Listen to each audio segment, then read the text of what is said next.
ये तो मैंने पिछले लेक्चर में ही आपको सिखा दिया था पूरा।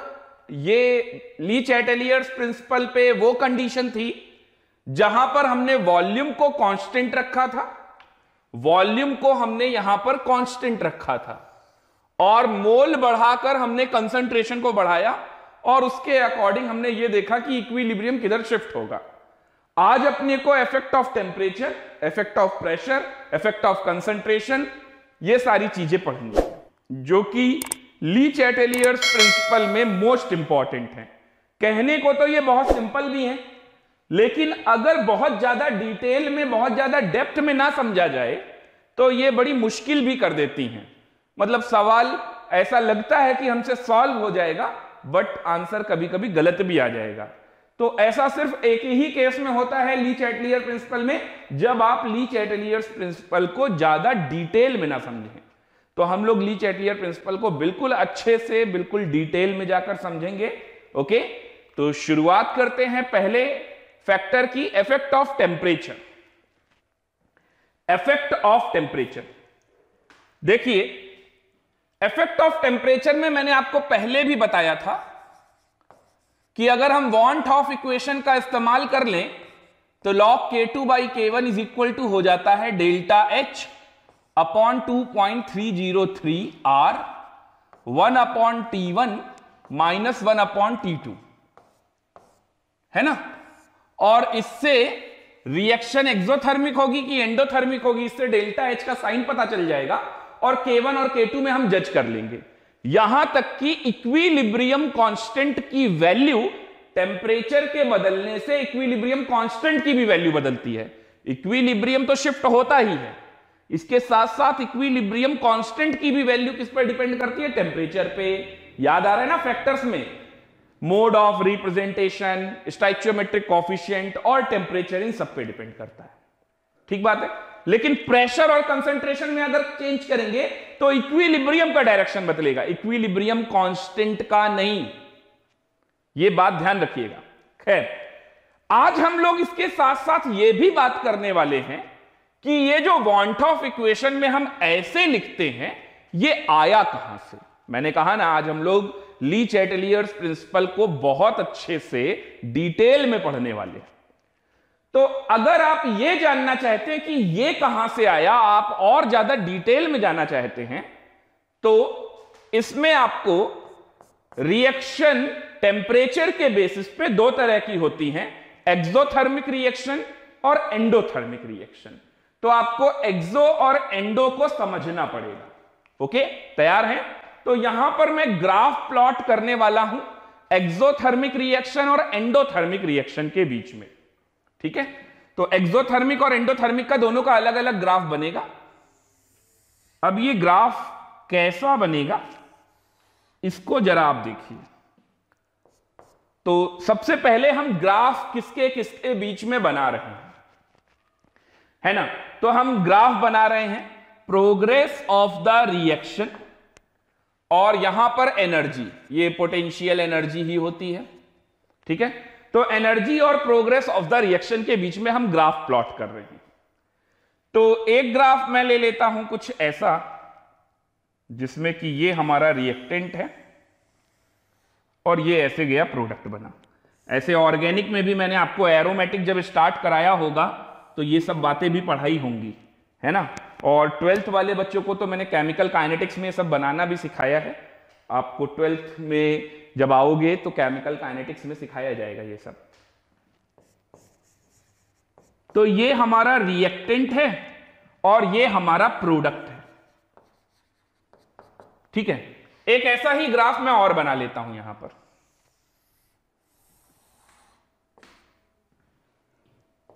यहां पर भी ये एनर्जी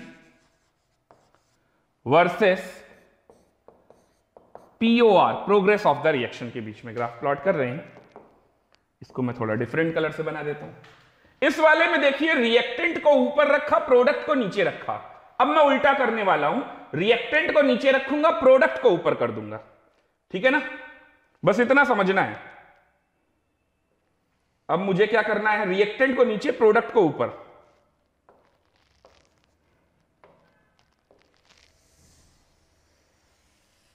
कुछ ऐसा। ओके, तो ये मेरा कहलाएगा रिएक्टेंट और इधर ये कहलाएगा प्रोडक्ट। अभी सारी बातें आपको समझ में आ जाएंगी। ग्राफिकली पहले समझो कि एक्सोथर्मिक रिएक्शन और एंडोथर्मिक रिएक्शन में क्या होता है। अच्छा, ये कैसे पता चलेगा कि इन दोनों में से कौन सा एक्सोथर्मिक है, कौन सा एंडोथर्मिक है ना? ये सारी बातें पता चलेंगी अभी आज। तो देखिए, यहां पर जो एक रिएक्शन चालू हुई तो रिएक्टेंट से प्रोडक्ट गया, तो एनर्जी का जो हाईएस्ट पीक होता है ना बेटा, इसी हाईएस्ट पीक को हम लोग बोलते हैं ट्रांजिशन स्टेट। क्या बोलते हैं? Transition state. ठीक है, जब हम लोग केमिकल काइनेटिक्स में कोलिजन थ्योरी पढ़ते हैं तो इसी को एनर्जी बैरियर भी बोल देते हैं। एनर्जी बैरियर, या इसी को एक्टिवेटेड कॉम्प्लेक्स भी बोल देते हैं। ठीक है, तो ये हमारा ट्रांजिशन स्टेट है।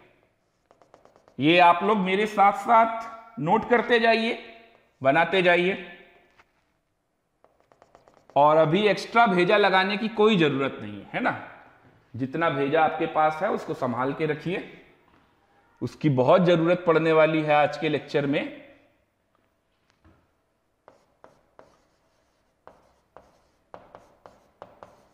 ट्रांजिशन स्टेट या फिर एनर्जी बैरियर। एनर्जी बैरियर, ये बैरियर क्या होता है भाई? एनर्जी बैरियर या ट्रांजिशन स्टेट का मतलब सिर्फ इतना सा है कि रिएक्टेंट मॉलिक्यूल आपस में एक दूसरे के साथ कोलिजन करेंगे, फिर कोलाइड करके उनके पास कुछ मिनिमम इतनी एनर्जी होनी चाहिए जिससे वो ट्रांजिशन स्टेट तक पहुंच पाए, ताकि वो रिएक्टेंट वाली सरफेस छोड़कर प्रोडक्ट में एंट्री ले पाए, जिसे हम लोग इंटरमीडिएट भी बोलते हैं। इससे इंटरमीडिएट बनता है ट्रांजिशन स्टेट से। तो ट्रांजिशन स्टेट और इंटरमीडिएट में थोड़ा सा डिफरेंस होता है। ये बात खैर अभी यहां पर उठाने वाली नहीं है कि ट्रांजिशन स्टेट क्या है और इंटरमीडिएट में क्या डिफरेंस होता है। थोड़ा बहुत डिफरेंस ये आप कह सकते हैं अपने समझने के लिए कि ट्रांजिशन स्टेट और इंटरमीडिएट दोनों में से क्या डिफरेंस है। तो भाई इंटरमीडिएट को अलग किया जा सकता है, ट्रांजिशन स्टेट को अलग नहीं किया जा सकता है।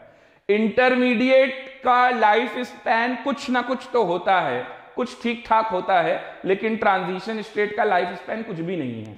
ठीक है, खैर आप लोग सीधा सीधा, मैं ज्यादा बातें करके आपको उलझाना नहीं चाहता हूं, मैं आपको बिल्कुल सिंपल तरीके से समझाना चाहता हूं, क्योंकि हम इस क्लास में बहुत सारे बच्चे ऐसे हैं जिन्होंने काइनेटिक्स नहीं पढ़ा है ना। तो मैं सिंपल बातें करना चाहता हूं सिर्फ। तो देखिए, एनर्जी और प्रोग्रेस ऑफ द रिएक्शन में अगर हम ग्राफ प्लॉट करेंगे तो रिएक्टेंट और ये रहा प्रोडक्ट।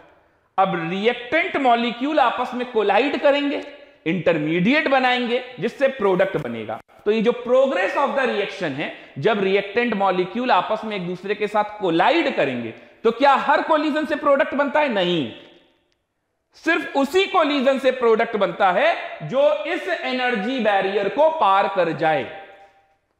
सिर्फ वही रिएक्टेंट मॉलिक्यूल कोलिजन करके प्रोडक्ट बना पाते हैं, अदरवाइज ना जाने कितने कोलिजन हो रहे होंगे। क्या सब लोग प्रोडक्ट दे देंगे? बिल्कुल नहीं देंगे। तो जो भी ट्रांजिशन स्टेट को क्रॉस कर पाए, एनर्जी बैरियर को क्रॉस कर पाए, वही प्रोडक्ट में कन्वर्ट हो पाएगा, और ऐसे कोलिजन को हम बोलते हैं इफेक्टिव कोलिजन। समझ गए? अब मुझे यह जानना है कि इसमें ग्राफ देखकर मैं तुरंत कैसे जज कर लूं कि कौन सा हमारा एक्सोथर्मिक का ग्राफ है और कौन सा एंडोथर्मिक का। इसके लिए कुछ बातें आपको समझनी पड़ेंगी। देखिए, ये जो रिएक्टेंट है, ये रिएक्टेंट की स्टार्टिंग से कुछ ना कुछ एनर्जी तो रही होगी, और उस एनर्जी को हम यहां पर बोलने वाले हैं हीट ऑफ द रिएक्टेंट। क्या बोलने वाले हैं? Heat of the reactant. इसको रिप्रेजेंट करेंगे HR से यहां तक की एनर्जी को हम बोलेंगे HR। और ठीक इसी तरह से जब प्रोडक्ट बन जाएगा तो प्रोडक्ट के भी मॉलिक्यूल्स की कुछ एनर्जी होगी, तो इसको हम बोलेंगे HP।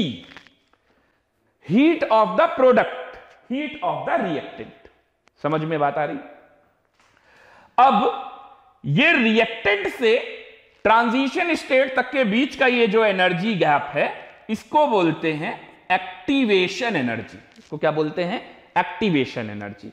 अब रिएक्टेंट के लिए, जैसे आप रिवर्सिबल में पढ़ रहे हैं, तो रिएक्टेंट के लिए कौन सा एरो रिस्पॉन्सिबल होता है? फॉरवर्ड। तो इसको बोल दिया EAF।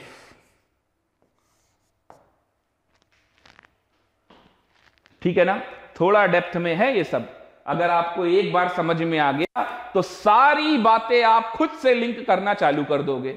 और जिसको समझने की बिल्कुल जरूरत नहीं है, जो बिल्कुल नहीं समझना चाहता, कोई दिक्कत नहीं, उसके लिए भी तैयार है ये फॉर्मूला, रेडीमेड रट लो। एक्सोथर्मिक आ जाए, डेल्टा H नेगेटिव लगा देना, और अगर टेम्परेचर बढ़ा रहा हो घटा रहा हो तो पता चल जाएगा इक्विलिब्रियम कांस्टेंट की वैल्यू का क्या होगा। एंडोथर्मिक आ जाए, डेल्टा H पॉजिटिव लगा लेना, अब टेम्परेचर बढ़ा रहा है या घटा रहा है उसके अकॉर्डिंग जज कर लेना, K2 बड़ा या K1 बड़ा। ठीक है ना? तो जिसको रटना है उसके लिए भी सारे दरवाजे खुले हैं, और जिसको पूरी तरह से समझना है उसको समझा रहा हूं।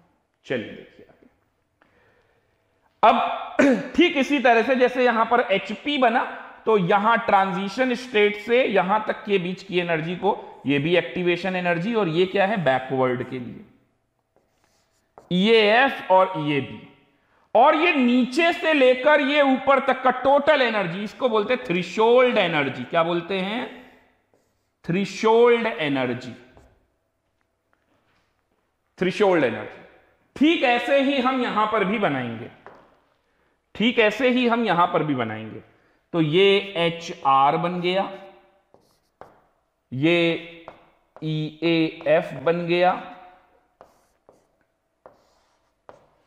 ये हमारा EAB बन गया, और ये HP बन गया, और ये ETH बन गया। ETH का मतलब थ्रेशोल्ड एनर्जी।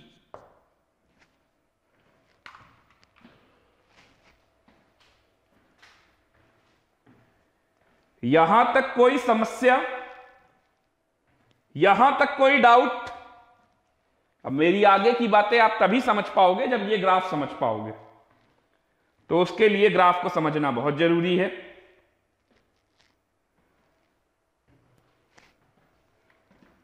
ठीक है? अभी आप अगर किसी टर्म में कंफ्यूज हो रहे हैं तो लिखिए, मैं आपको सिंपल आसान भाषा में समझाता हूं, है ना? जब काइनेटिक्स चैप्टर पढ़ेंगे तब मैं आपको और डिटेल में बताऊंगा। एक्टिवेशन एनर्जी क्या है? एक्टिवेशन एनर्जी, रिएक्टेंट के पास कुछ एनर्जी खुद की पहले से होती है, ठीक है? अब उसको एनर्जी बैरियर क्रॉस कराने के लिए जितना एक्स्ट्रा अमाउंट ऑफ एनर्जी चाहिए उसी को क्या बोलते हैं? Activation energy. थ्रेशोल्ड एनर्जी क्या होती है? वो total minimum amount of energy जो कि एनर्जी बैरियर को क्रॉस कर जाए, ठीक है? तो इसको थ्रेशोल्ड एनर्जी कहते हैं। इसी तरीके से जैसे EAF बताया वैसे EAB है। अब ये जानते हैं कि इसमें, चलो ये सारी बातें तो समझ में आई, लेकिन अभी भी जो बात नहीं समझ में आई वो ये है कि ये एक्सोथर्मिक कैसे है और एंडोथर्मिक कैसे है। तो देखिए, हमें हमेशा सिखाया गया है कि चेंज हमेशा कैसे निकालते हैं, डेल्टा H कैसे निकालते हैं, फाइनल माइनस इनिशियल। तो इसका मतलब डेल्टा H हमेशा कैसे निकालेंगे? HP माइनस HR, ऐसे निकालेंगे, HP माइनस HR। तो देखिए HP ये छोटी वाली लाइन है, अगर मैं इसको ज्वाइन कर दूं आगे ऐसे, और HR ये वाले को ज्वाइन कर दूं नीचे से लेकर पूरा, तो देखिए ये HP माइनस HR, तो HP छोटा है और HR बड़ा है, तो ये डेल्टा H आएगा कि नहीं आएगा? अब आप लोग बताइए, मैं नहीं बताऊंगा। डेल्टा H आपको कैसा दिख रहा है? HP माइनस HR करने से नेगेटिव नहीं दिख रहा है, तो अगर डेल्टा H नेगेटिव आया तो ये कैसा कहलाएगा? एक्सोथर्मिक कहलाएगा। यानी ये ग्राफ किसका है? एक्सोथर्मिक का। डायरेक्ट देख के अगर पहचानना है, जिस ग्राफ में HP छोटा दिखे, HR बड़ा दिखे, तो चेंज तो निकालेंगे HP माइनस HR करके, तो नेगेटिव आ जाएगा यानी एक्सोथर्मिक। चलिए यहां देखिए, यहां पर HP देखिए बड़ा है कि नहीं और HR छोटा है, तो यहां का डेल्टा H कैसा आएगा? पॉजिटिव। यहां का डेल्टा H कैसा आएगा? पॉजिटिव। पॉजिटिव का मतलब एंडोथर्मिक। क्या ये बात सभी को समझ में आई? और वो कहां से कहां तक होगा? ये जो व्हाइट वाली लाइन है ना बेटा, ये वाली लाइन और ये रिएक्टेंट वाली लाइन, इनके बीच का जो गैप होगा यही तो होगा HP माइनस HR। तो ये हमारा डेल्टा H। एक्सोथर्मिक ये है, ये एंडोथर्मिक है। पहचानने का सीधा सीधा तरीका, HP बड़ा दिखे HR छोटा दिखे एंडोथर्मिक, HP छोटा दिखे HR बड़ा दिखे तो एक्सोथर्मिक। ग्राफ का डिजाइन कैसा है इस पे मत जाना। यहां तक समझ में आया सभी को? क्या मेरी बात आप सभी को यहां तक समझ में आ गई?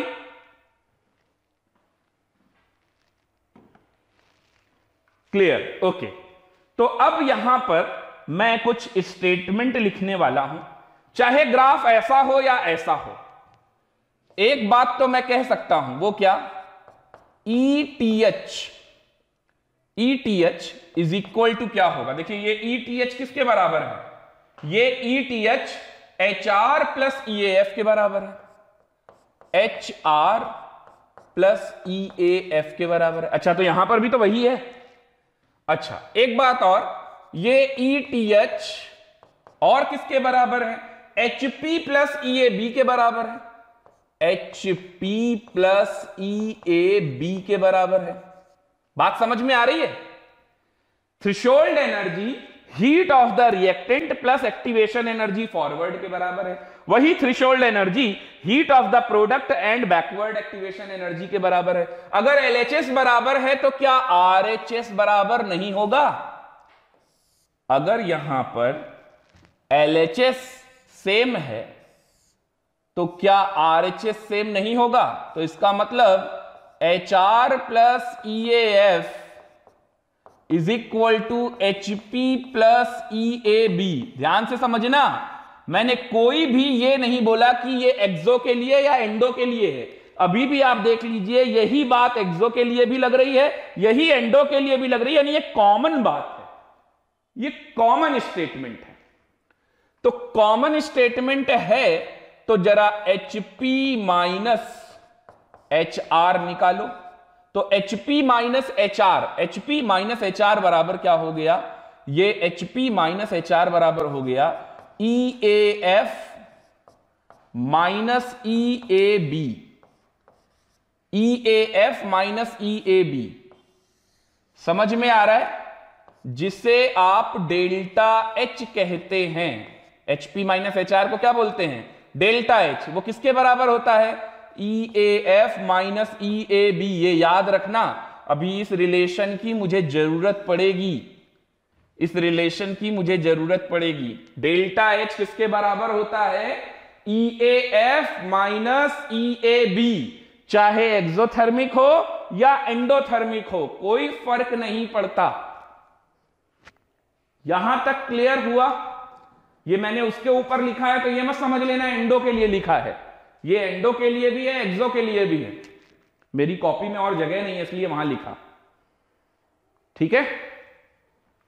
ये बात समझ में आई या नहीं आई? जल्दी से बताइए। यहां तक क्लियर है? अब मैं यहां से यहां कैसे पहुंचने वाला हूं? अब मुझे केमिकल काइनेटिक्स चैप्टर में आर्हीनियस इक्वेशन की मदद लेनी पड़ेगी। आप में से बहुत सारे बच्चे हैं जिन्होंने केमिकल काइनेटिक्स नहीं पढ़ा है, कोई दिक्कत नहीं, जब पढ़ेंगे तब जान जाएंगे। सिर्फ एक फॉर्मूला उठाना है केमिकल काइनेटिक्स में। आप कहीं पर भी देखिएगा, आर्हीनियस ने एक इक्वेशन दी है।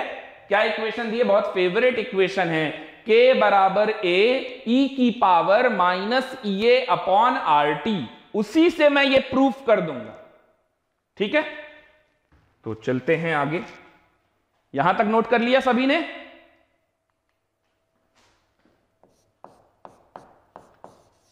Bye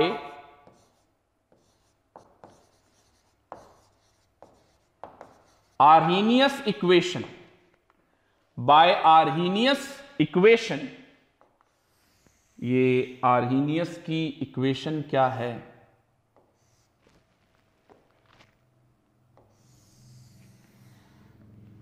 bye Arrhenius equation k बराबर a e की power minus A upon R T होता है, जहां पर k क्या है? रिएक्शन का रेट कांस्टेंट, a क्या होता है? आर्हीनियस फैक्टर, फ्रीक्वेंसी फैक्टर, या फिर कह लो प्री एक्सपोनेंशियल फैक्टर। एक्सपोनेंट से पहले लिखा है ना, प्री एक्सपोनेंशियल फैक्टर। तो a के 3 नाम हैं, लिखते जाओ जल्दी जल्दी।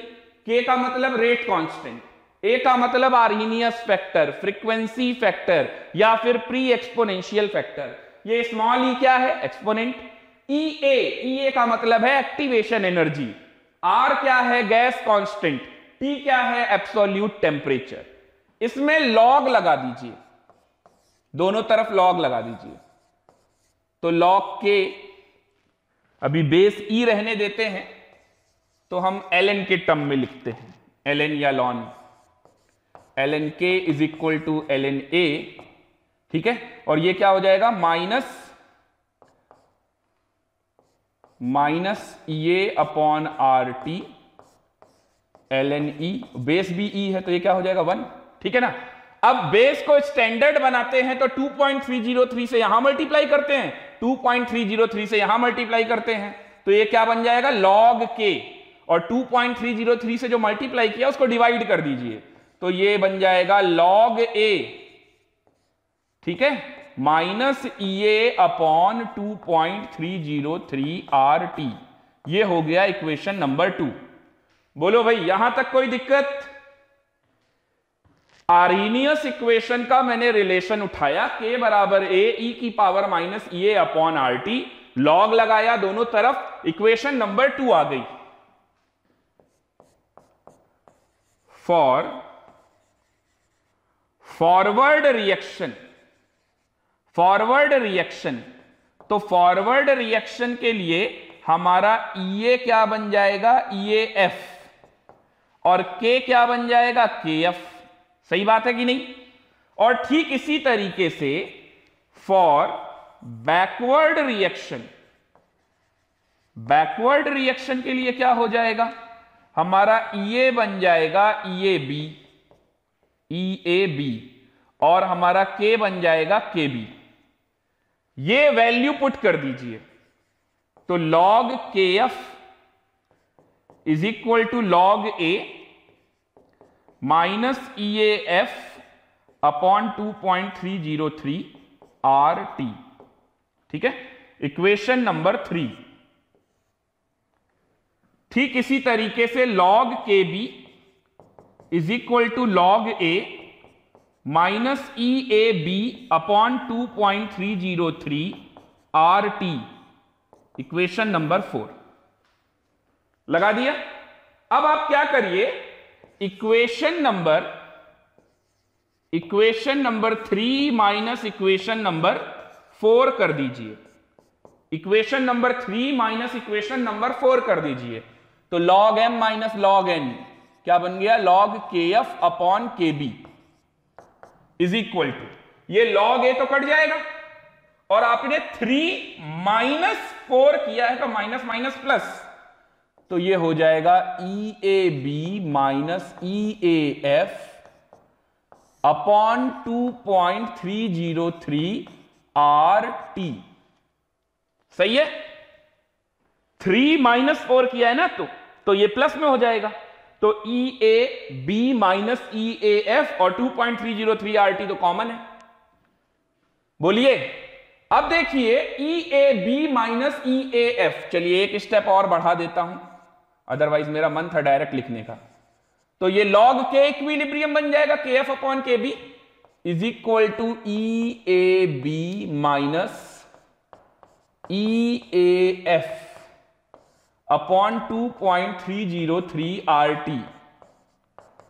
ठीक है, अब बताइए EAB माइनस EAF की जगह पर क्या लिख सकता हूं? अभी कुछ अभी यहां पर कुछ भी एक्सो एंडो के बारे में कोई बात ही नहीं हो रही है, तो अपने मन में गंदे विचार मत लाइएगा। अब इधर देखिए, यहां पर भी ये जितना मैंने लिखा है इसके लिए भी कोई एक्सो एंडो नहीं लगा है, और डेल्टा एच बराबर होता है EAF माइनस EAB। लेकिन मुझे तो यहां पर लिखना है EAB माइनस EAF, तो बताइए क्या लिखेंगे? Minus delta H. तो log K equilibrium is equal to minus delta H. क्या ये माइनस का मतलब एक्सोथर्मिक है? बिल्कुल नहीं, ये माइनस साइन कन्वेंशन की वजह से आ रहा है, ठीक है। और वो कैसे हुआ? क्योंकि EAB माइनस EAF हमें यहां चाहिए था, और हम सब जानते हैं EAF माइनस EAB को डेल्टा एच बोलते हैं। तो EAB माइनस EAF को क्या बोलेंगे? Minus delta H. 2.303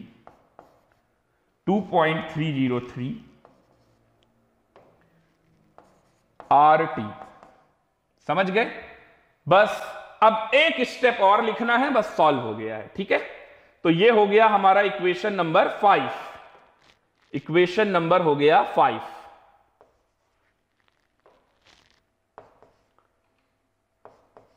अरे इक्वेशन नंबर 5। अब यहां पर एट टेम्परेचर, क्योंकि इक्विलिब्रियम कांस्टेंट टेम्परेचर डिपेंडेंट है, एट टेम्परेचर T1, तो इक्विलिब्रियम कांस्टेंट को क्या बोल दीजिए? K1। At temperature T2 higher temperature ले रहे हैं, तो इक्विलिब्रियम कांस्टेंट को क्या बोल दीजिए? K2। T2 हायर टेम्परेचर ले लिया। अब इन दोनों वैल्यूज को और लगा दीजिए, तो log K1 is equal to minus delta H upon 2.303 RT1, equation number 6। और log K2 is equal to minus delta H upon 2.303 RT2, equation number 7। तो अब देखिए, आपका T1 टेम्परेचर छोटा, T2 बड़ा है, तो इसका मतलब लोअर टेम्परेचर पे इक्विलिब्रियम कांस्टेंट K1 और हायर टेम्परेचर पे इक्विलिब्रियम कांस्टेंट K2 है। तो आप कुछ भी यहां पर K2 बाई K1 कर दीजिए, है ना। तो इक्वेशन 7 माइनस 6 कर दीजिए, इक्वेशन 7 माइनस 6 कर दीजिए, तो ये आपका एक्सप्रेशन क्या बन जाएगा? log m minus log n, यानी log K2 बाई K1। अब ये माइनस ये वाला टर्म करेंगे तो ये वाला टर्म किस में आ जाएगा? प्लस में। ये वाला टर्म किस में आ जाएगा? प्लस में। तो आपका ये बनेगा log K2 by K1, log K2 by K1 is equal to, देखिए log K2 by K1 is equal to, है ना, दिस माइनस दिस किया आपने, तो log K2 माइनस K1, तो ये वाला टर्म आपका पॉजिटिव हो गया, तो डेल्टा एच अपॉन 2.303 R तो कॉमन हो गया, delta H upon 2.303 R common हो गया, और ये आ गया 1 upon T1 minus 1 upon T2, 1 upon T1 minus 1 upon T2। Clear हुआ? इसका मतलब ये वही एक्सप्रेशन हो गया जो हमने प्रूफ करना चाहते थे पहले। log K2 by K1 is equal to, ये क्या बन गया? ये बन गया हमारा डेल्टा एच अपॉन 2.303 R, ये हो गया T2 minus T1 upon T1 T2।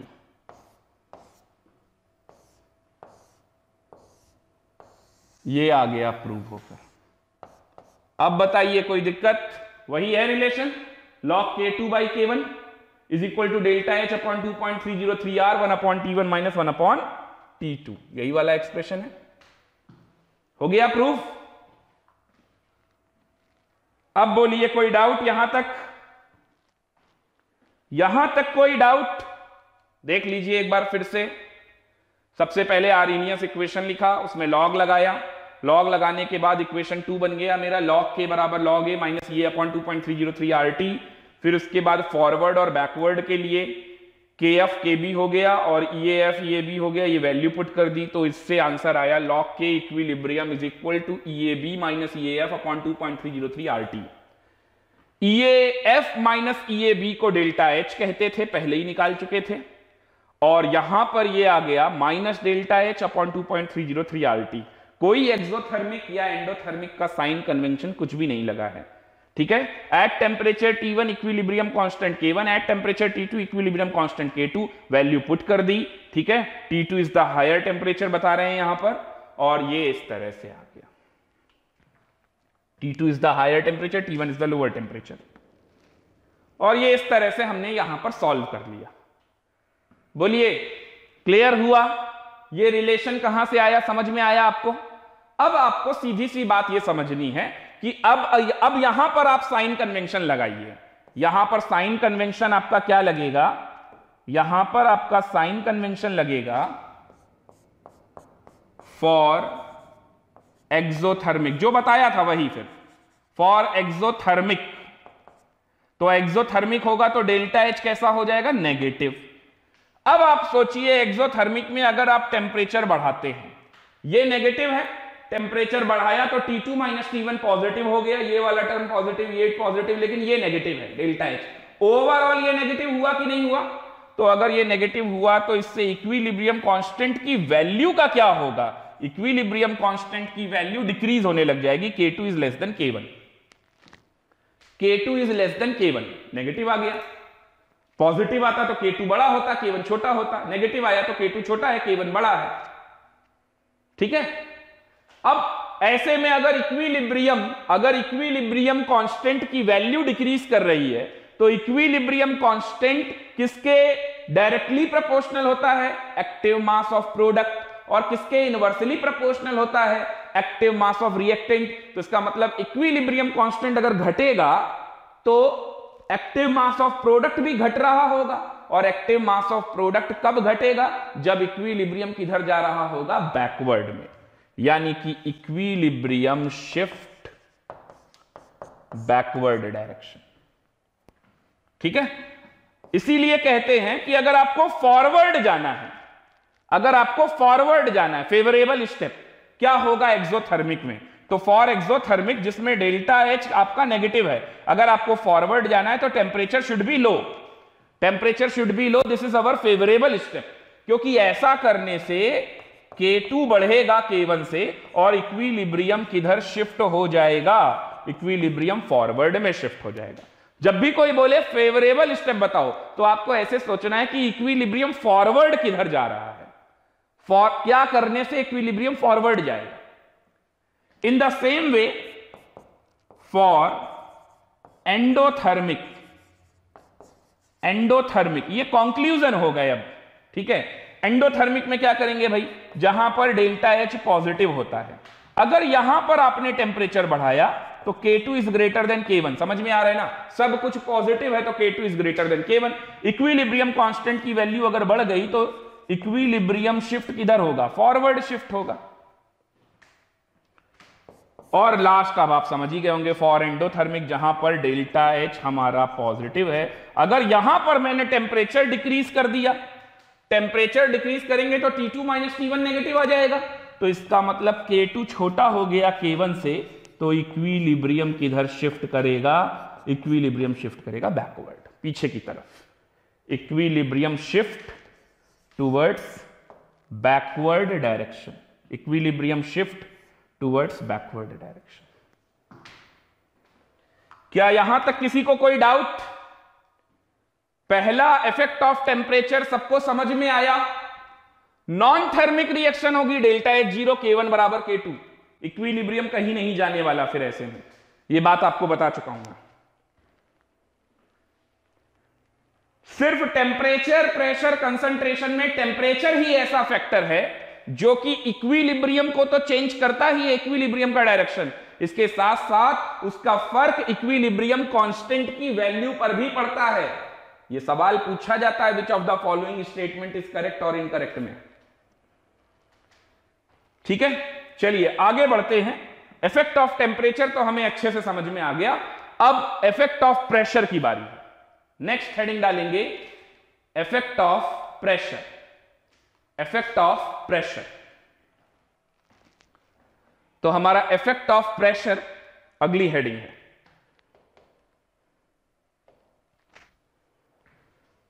Effect of pressure देखिए, प्रेशर पे क्या इफेक्ट है, तो इस बारे में भी बात करते हैं।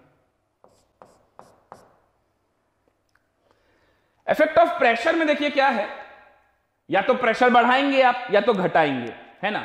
तो पहले मैं प्रेशर के बारे में कुछ बातें ही बता देता हूं। जैसे हम अगर गैस के लिए बात करें तो पीवी बराबर एनआरटी बोलेंगे, पीवी बराबर क्या बोलेंगे, एनआरटी, है ना। अगर यहां पर मैं मोल्स को कांस्टेंट कर दूं, पिछली बार क्या कर रहे थे, वॉल्यूम को कांस्टेंट कर रहे थे और मोल्स को वेरी कर रहे थे। अब की बार क्या कर रहे हैं, मोल्स फिक्स हैं, फिक्स मास है गैस का, ठीक है, और टेम्परेचर भी कांस्टेंट है और आर तो कांस्टेंट ही है। इसका मतलब ये तो वही हो गया, पीवी बराबर कांस्टेंट, यानी P is inversely proportional to V। तो प्रेशर बढ़ाओगे तो वॉल्यूम डिक्रीज होगा।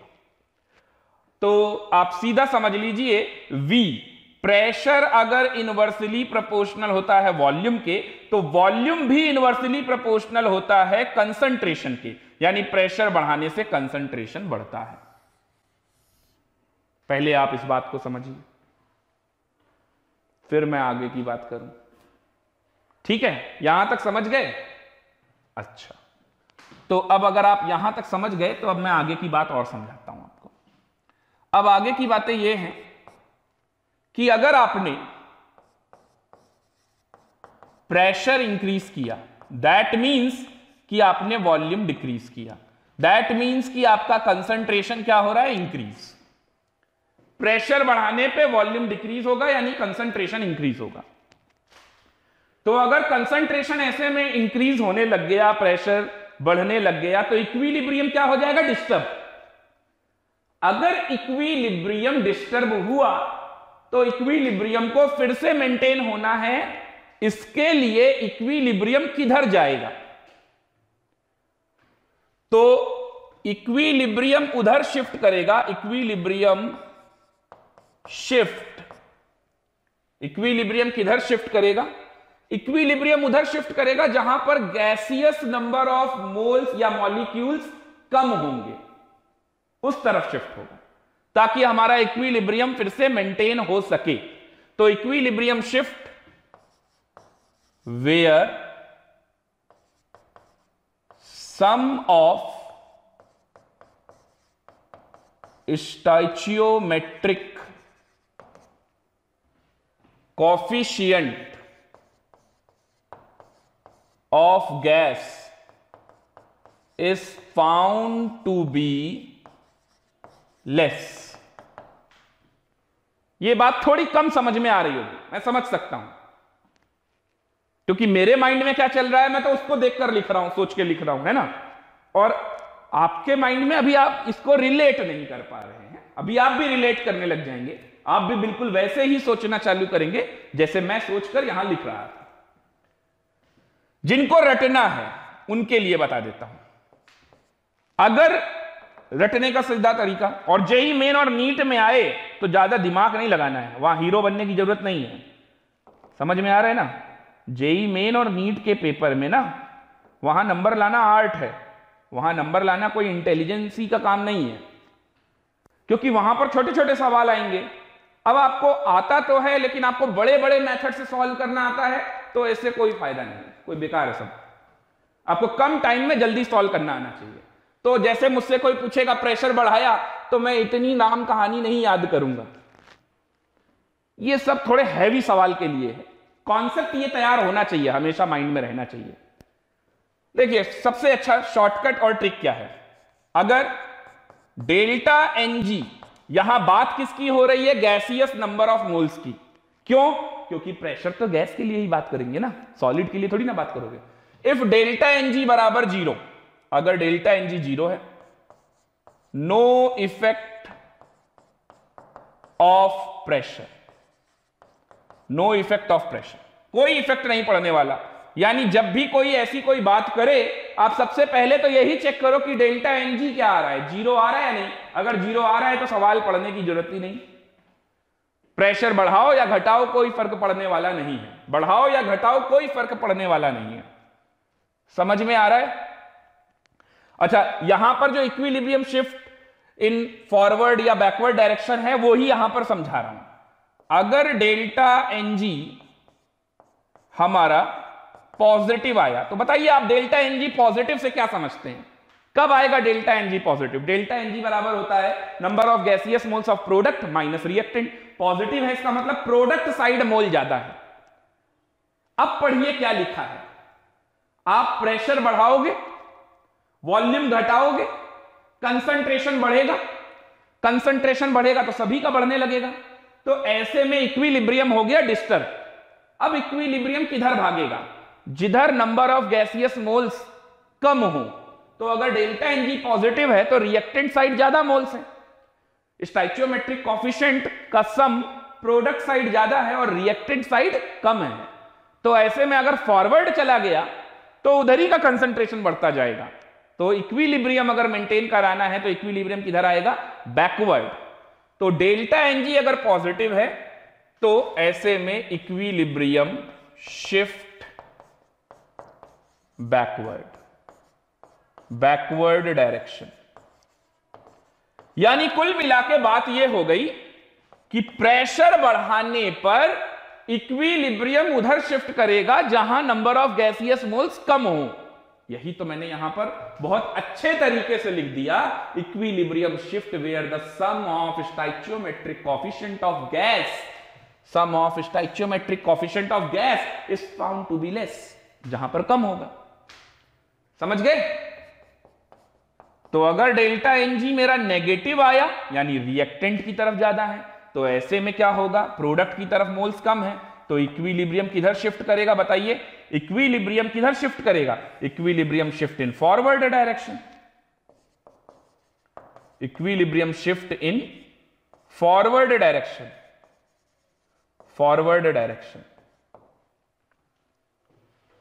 समझ में आया? आप उल्टा काम करोगे उससे भी कोई फर्क पड़ने वाला नहीं है। चलिए मैं एक स्टेटमेंट आपको समझा देता हूं। मान लीजिए आप प्रेशर डिक्रीज कर रहे हैं, यानी आप वॉल्यूम इंक्रीज कर रहे हैं, यानी कि कंसंट्रेशन क्या हो रहा है? डिक्रीज। ठीक है ना?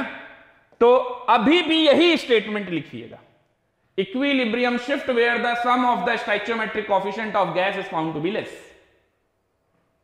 समझ रहे हैं कैसे? देखिए, मान लीजिए यहां पर भी डेल्टा एनजी अगर 0 है तो मैंने बताया कोई मतलब ही नहीं है, नो इफेक्ट। ठीक है ना? मान लीजिए यहां पर डेल्टा एनजी यहां पर पॉजिटिव आ रहा है, तो किस तरफ ज्यादा मोल्स हैं? प्रोडक्ट साइड ज्यादा मोल्स हैं। प्रेशर बढ़ाने पर इक्विलिब्रियम वहां शिफ्ट करता है जहां पर नंबर ऑफ गैसियस मोल्स क्या हो? कम हो। तो अगर प्रेशर आप घटा दोगे तो इसका मतलब कंसंट्रेशन सबका घट गया। समझ में आ रहा है? कंसंट्रेशन सबका घट गया, कम हो गया। तो कंसंट्रेशन सबका डिक्रीज हो गया, तो यार जिधर पर पॉजिटिव का मतलब रिएक्टेंट की तरफ कम मोल्स हैं और प्रोडक्ट के साइड ज्यादा मोल्स हैं, तो प्रोडक्ट साइड तो बहुत ज्यादा कम होने लग जाएगा ना, क्योंकि उधर ज्यादा मोल्स है तो और कम होने लगेगा, तेजी के साथ रेट से कम होने लगेगा। कहने का मतलब प्रेशर बढ़ाने पर इक्विलिब्रियम किधर जाएगा? जहां पर number of moles of gaseous number of moles किधर हो? कम हो। तो प्रेशर घटाने पे किधर जाएगा? उसका उल्टा। प्रेशर घटाने पे किधर जाएगा? उसका उल्टा। तो अगर आप यहां पर प्रेशर घटा रहे हैं, कंसंट्रेशन घटा रहे हैं और आपका डेल्टा एनजी क्या है? पॉजिटिव, तो इक्विलिब्रियम किधर शिफ्ट करेगा? Equilibrium shift forward direction. यह बात समझ में आई या नहीं आई? ठीक है, क्योंकि अब कंसंट्रेशन देखिए घट रहा है, तो ऐसे में आप लिख लीजिए common statement, equilibrium shift towards greater. अच्छा, यहां सेम मैंने बोल दिया था, सेम नहीं लिखेंगे, यहां तो लेस है, अब की बार ग्रेटर वाले की तरफ बढ़ेगा। Equilibrium shift towards greater stoichiometric coefficient.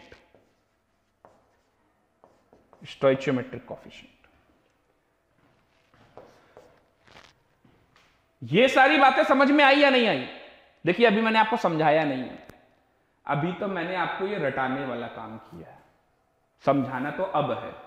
क्यों? क्योंकि ये तो मैंने रिजल्ट लिखता गया हूं सीधा सीधा, प्रैक्टिकली ये बात अभी प्रूव ही नहीं कर पाया हूं कि हां ऐसा ही हो रहा होगा। जिससे आपको 100% ये दिखने लग जाए, यकीन ही हो जाए कि हाँ यही हो रहा है और तो कुछ हो ही नहीं रहा है, क्योंकि सारी चीजें तो अब हमारे सामने क्रिस्टल क्लियर है। तो ये काम अभी करना बाकी है। तो चलिए जरा डेप्थ में समझते हैं इन सब बातों को।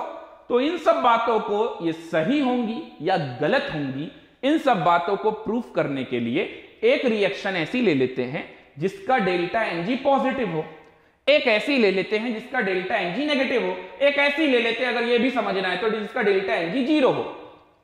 ऐसी 3 रिएक्शन ले लीजिए तो आपको सारी बातें समझ में आ जाएंगी। ठीक है, यहां तक कोई डाउट? यहां तक कोई डाउट? ध्यान से समझिएगा, क्योंकि सिर्फ रटाने वाले सवाल मैं आपको नहीं कराने वाला हूं। इतनी मेहनत से इतना ज्यादा डिटेल में बात इसलिए कर रहा हूं क्योंकि ये effect of pressure, temperature, concentration खत्म होते ही मैं आपको छोटा सा और बहुत प्यारा सा और बहुत डिफिकल्ट सा सवाल दूंगा, है ना, जो आपको लगेगा बहुत सिंपल है, बट अगर आपने कभी ऐसे नहीं पढ़ा होगा तो आपको दिक्कत होने वाली है। ऐसे का मतलब प्रेशर के लिए हर किताब में ऐसे लिखा हुआ है, लेकिन इसका एक्सप्लेनेशन नहीं देते हैं। तो इसका एक्सप्लेनेशन आप देख लीजिए।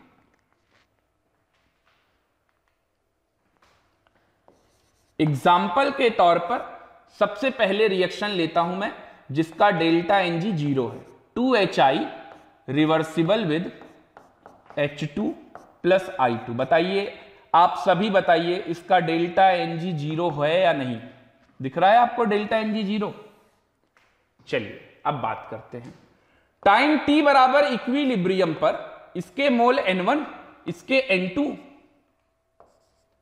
और इसके N3 मान लिए जाए। टाइम t इक्विलिब्रियम पर इसके N1, इसके N2, इसके N3। तो बताइए Kc बराबर आप क्या लिखेंगे? Kc या Kc भी छोड़िए, K इक्विलिब्रियम लिखिए सीधा। K इक्विलिब्रियम है ना, वही कंसंट्रेशन के लिए लिखेंगे तो वही क्या बन जाएगा? Kc बन जाएगा, क्योंकि अगर एक्टिव मास लिखना है तब तो Kc लिखेंगे। तो Kc क्या बन जाएगा बताइए? क्या सिखाया था मैंने आपको? N2 into N3 upon N1 का स्क्वायर और इंटू 1 अपॉन V की पावर, ये तो मोल है ना, मोल अपॉन वॉल्यूम होता है कंसंट्रेशन, 1 अपॉन V की पावर डेल्टा Ng। अब बताइए डेल्टा Ng तो आपका 0 है, तो अगर आपका डेल्टा Ng 0 है तो क्या यहां पर वॉल्यूम की जरूरत है? नहीं है। तो N2 into N3 divided by N1 square, ये आपका Kc आया कि नहीं आया?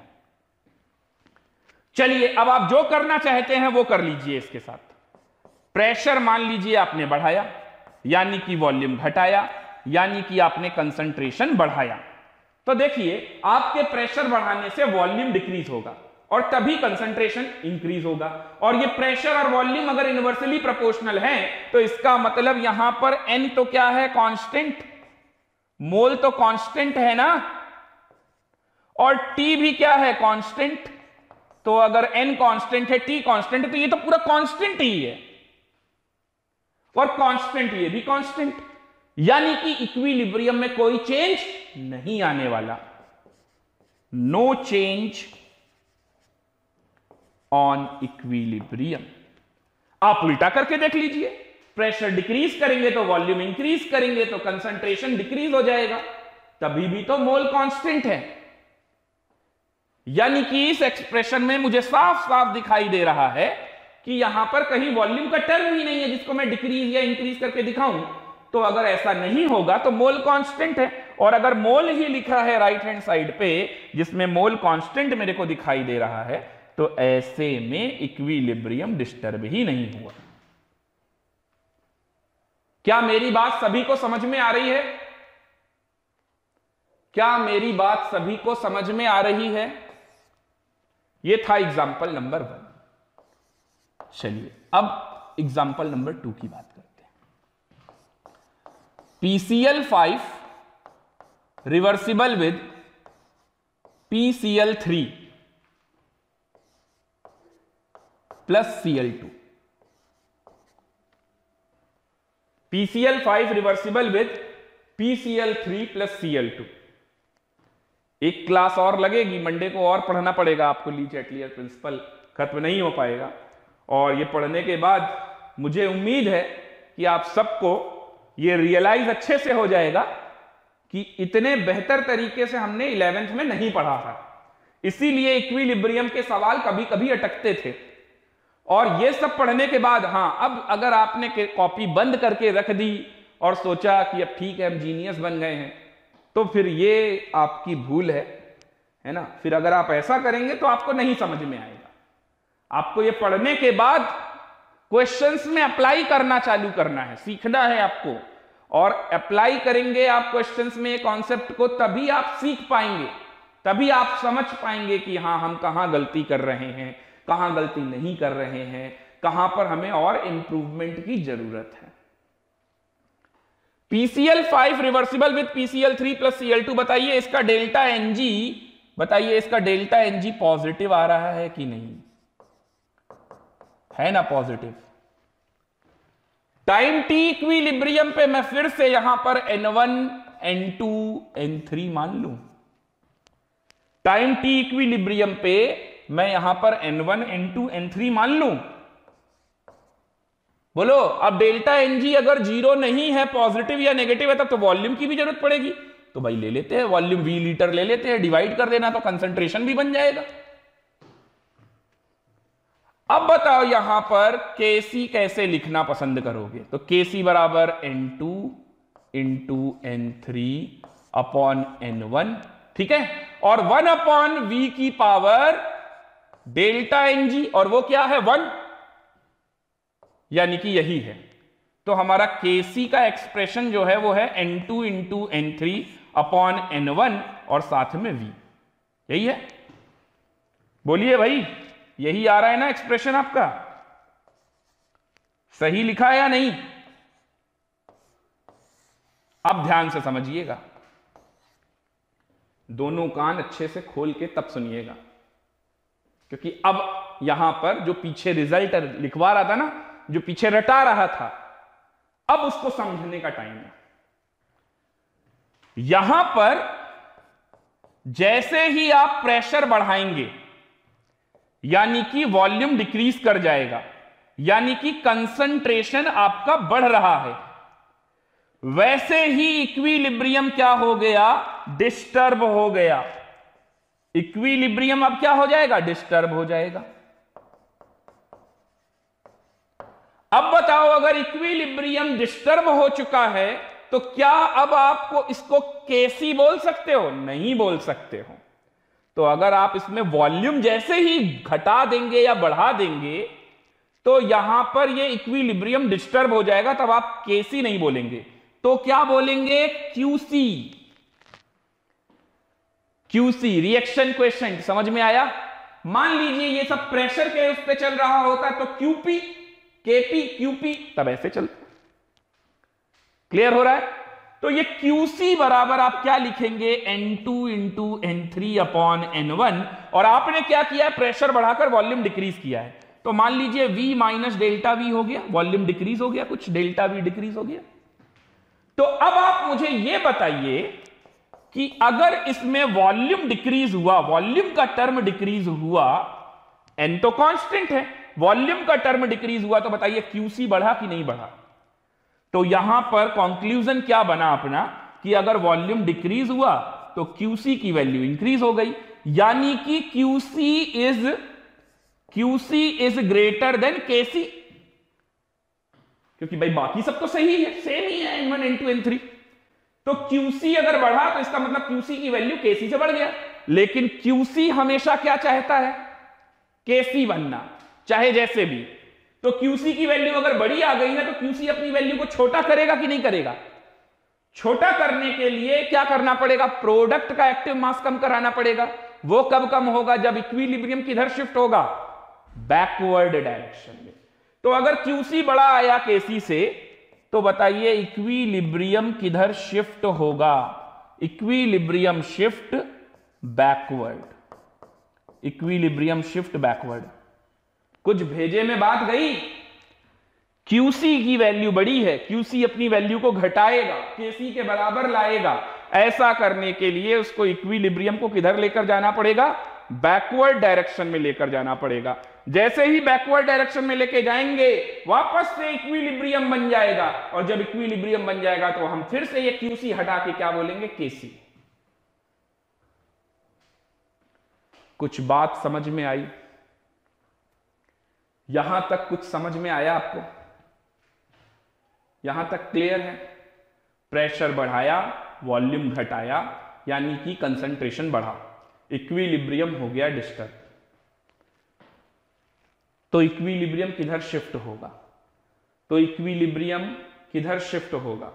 जिधर नंबर ऑफ गैसियस मोल्स कम है। इस बात को कैसे समझें? डिस्टर्ब होने पर QC बराबर N2N3/N1 V minus delta V। अब तो यकीन होने लगा ना, V डिक्रीज हुआ, QC बढ़ गया, QC बढ़ गया, KC से ज्यादा आ गया। अब कई लोग ये सोच रहे होंगे यार ये कैसे होगा कि QC बड़ा होगा KC से? अरे भाई N1 N2 N3 तो सब वही है, सिर्फ V की जगह पर V माइनस डेल्टा V कर दिया है। तो V की जगह पर अगर V माइनस डेल्टा V कर देंगे, आप डिक्रीज कर देंगे इसके वॉल्यूम को, तो यहां पर जो भी टर्म आएगा वो बड़ा नहीं आएगा इससे। तो QC is greater than KC, तो इक्विलिब्रियम शिफ्ट बैकवर्ड। अगर आप उल्टा करके देख लीजिए, इसी में उल्टा करके देखिए, अगर आप यहां पर प्रेशर डिक्रीज करते तो वॉल्यूम इंक्रीज होता, वॉल्यूम इंक्रीज होता तो कंसंट्रेशन भी डिक्रीज होता। तो सोचिए अगर आप यहां पर वॉल्यूम इंक्रीज कर रहे होते तो QC की वैल्यू डिक्रीज कर गई होती, QC की वैल्यू कम आ गई KC से, तब क्या होता? QC अपनी वैल्यू को बढ़ाता, इक्विलिब्रियम किधर जाता? फॉरवर्ड। क्लियर हुआ? यहां तक सभी को समझ में आया या नहीं? इसका दूसरा वाला पॉइंट आप नोट कर लीजिएगा अपने लिए, ठीक है? Pressure decrease, volume increase, concentration, concentration का क्या हुआ? डिक्रीज, तो इक्विलिब्रियम क्या हो गया? डिस्टर्ब। और फिर क्या होगा आपको पता ही चल गया। सभी को समझ में आया ये बात? चलिए अब अपने आप कीजिए, एक डेल्टा Ng नेगेटिव वाली रिएक्शन लीजिए, और जैसे मैंने यहां समझाया है वैसे अब आप अपनी कॉपी में लिखिए और खुद समझिए। एग्जाम्पल नंबर 3, तो रिएक्शन है N2 + 3H2 reversible with 2NH3, बिल्कुल स्टैंडर्ड रिएक्शन। अब बताइए इसका डेल्टा Ng नेगेटिव आ रहा है कि नहीं? कितना आ रहा है? -2, -2 आ रहा है, नेगेटिव आ रहा है। फिर से टाइम t इक्विलिब्रियम पर यहां N1 ले लिया। एक्चुअल में अगर बहुत ज्यादा थ्योरेटिकली बात करूंगा ना, तो आप सारे कंसेप्ट को, थ्योरी को मिक्स करने लगोगे। तो बेहतर है कि मुझे आपको ऐसी जगह पे लाके छोड़ना है कि अगर आप कहीं कंफ्यूज भी हो जाएं तो आप तुरंत कॉपी पेन का इस्तेमाल करें और अपना कंफ्यूजन दूर करें। मतलब अगर आपको कुछ दूसरा कुछ बोलकर अगर कोई कंफ्यूज भी कर दे तो आपको पता है कि क्या करना है मुझे, जिससे ये प्रूव हो जाएगा कि प्रेशर बढ़ाने या घटाने से इक्विलिब्रियम फॉरवर्ड जा रहा है कि बैकवर्ड जा रहा है। ओके, तो N1 N2 N3 इक्विलिब्रियम हो गया। तो बताइए अब यहां पर अगर आप KC का टर्म लिखेंगे तो क्या लिखेंगे? बताइए, N3 का स्क्वायर अपॉन N1, N2 का क्यूब, यही तो लिखेंगे, N2 का क्यूब, N3 का स्क्वायर, ठीक है? ये तो हो गया, ये तो हो गया, इंटू 1/V की पावर -2 डेल्टा Ng। तो बताइए ये क्या बन गया? N3 square upon N1, N2 का क्यूब, सॉरी N2 का क्या बन जाएगा? क्यूब। N2 तो हाइड्रोजन के लिए लिया था ना, तो इसका बन गया क्यूब, और इंटू V स्क्वायर, ये बन गया आपका KC। अब आपने यहां पर क्या काम चालू किया? अब आप यहां पर प्रेशर इंक्रीज कराइए, वॉल्यूम डिक्रीज करेगा, वॉल्यूम डिक्रीज यानी कि कंसंट्रेशन इंक्रीज। तो ऐसे में इक्विलिब्रियम बताइए, इक्विलिब्रियम क्या होगा? होगा ना डिस्टर्ब। इक्विलिब्रियम डिस्टर्ब हो गया। अब जैसे ही इक्विलिब्रियम डिस्टर्ब हुआ तो इसका मतलब आप केसी तो नहीं लिख सकते। अगर आप केसी नहीं लिख सकते तो अब आप क्या लिखेंगे, क्यूसी। तो आप लिखेंगे क्यूसी बराबर, मोल तो कांस्टेंट है, तो N3 का स्क्वायर N1 N2 का क्यूब।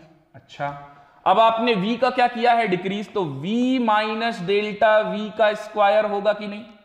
तो अब बताइए, अगर आपने वॉल्यूम वाला टर्म डिक्रीज किया तो ये आपका क्यूसी वाला टर्म भी तो डिक्रीज हुआ। वॉल्यूम डिक्रीज तो क्यूसी वाला टर्म भी डिक्रीज हो गया। इसका मतलब क्यूसी की वैल्यू छोटी हो गई किससे, केसी से। क्यूसी की वैल्यू छोटी हो गई केसी से।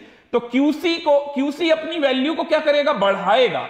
और क्यूसी अपनी वैल्यू को अगर बढ़ाएगा तो कैसे बढ़ा पाएगा, जब इक्विलिब्रियम किधर शिफ्ट हो, forward. Equilibrium shift forward.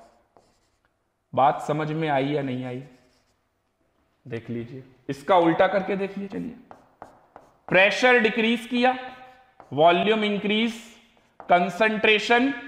Concentration decrease, equilibrium हुआ डिस्टर्ब। वही सेम, तो QC बराबर N3 का स्क्वायर N1 N2 का क्यूब है ना। V इंक्रीज तो V प्लस डेल्टा V ले ले, इसका स्क्वायर। अगर V इंक्रीज तो QC भी increase, QC is greater than KC, तो QC अपनी वैल्यू को घटाएगा। ऐसा करने के लिए इक्विलिब्रियम किधर शिफ्ट होगा, बैकवर्ड डायरेक्शन। बोलो भाई, थ्योरेटिकली लोग जब इस तरह से बात नहीं करेंगे, जब आप लोग इस तरीके से नहीं समझेंगे, तो आप थ्योरी में समझ तो जाएंगे कुछ समय के लिए, लेकिन एक हफ्ते बाद से सब कुछ वही सपाट, फिर सब कुछ गायब। क्यों? क्योंकि इतनी सारी बातें हो गई ली चैटलियर प्रिंसिपल पे कि अब सब कुछ मिक्स हो गया है। तो इस तरह से पढ़ना बहुत जरूरी है। ओके, अदरवाइज देखिए, थ्योरी में मैं आपको ऐसे भी समझा सकता था कि भाई देखो N1 N2 N3 है, अगर आपने क्या किया, प्रेशर बढ़ाया यानी वॉल्यूम घटा, तो कंसंट्रेशन क्या हो गया, सबका बढ़ा, इसका भी बढ़ा, इसका भी बढ़ा, इसका भी बढ़ा। लेकिन यहां 3 H2 और यहां 1 N2 है, तो इधर नंबर ऑफ मोल्स ज्यादा है, तो इसका कंसंट्रेशन ज्यादा रेट से बढ़ रहा है, इसका कंसंट्रेशन कम रेट से बढ़ रहा है, तो इक्विलिब्रियम फॉरवर्ड शिफ्ट हो जाएगा, इससे इक्विलिब्रियम मेंटेन हो जाएगा, तो इक्विलिब्रियम फॉरवर्ड शिफ्ट हो जाएगा। देखिए वही बात आ गई, इक्विलिब्रियम फॉरवर्ड शिफ्ट हो जाएगा।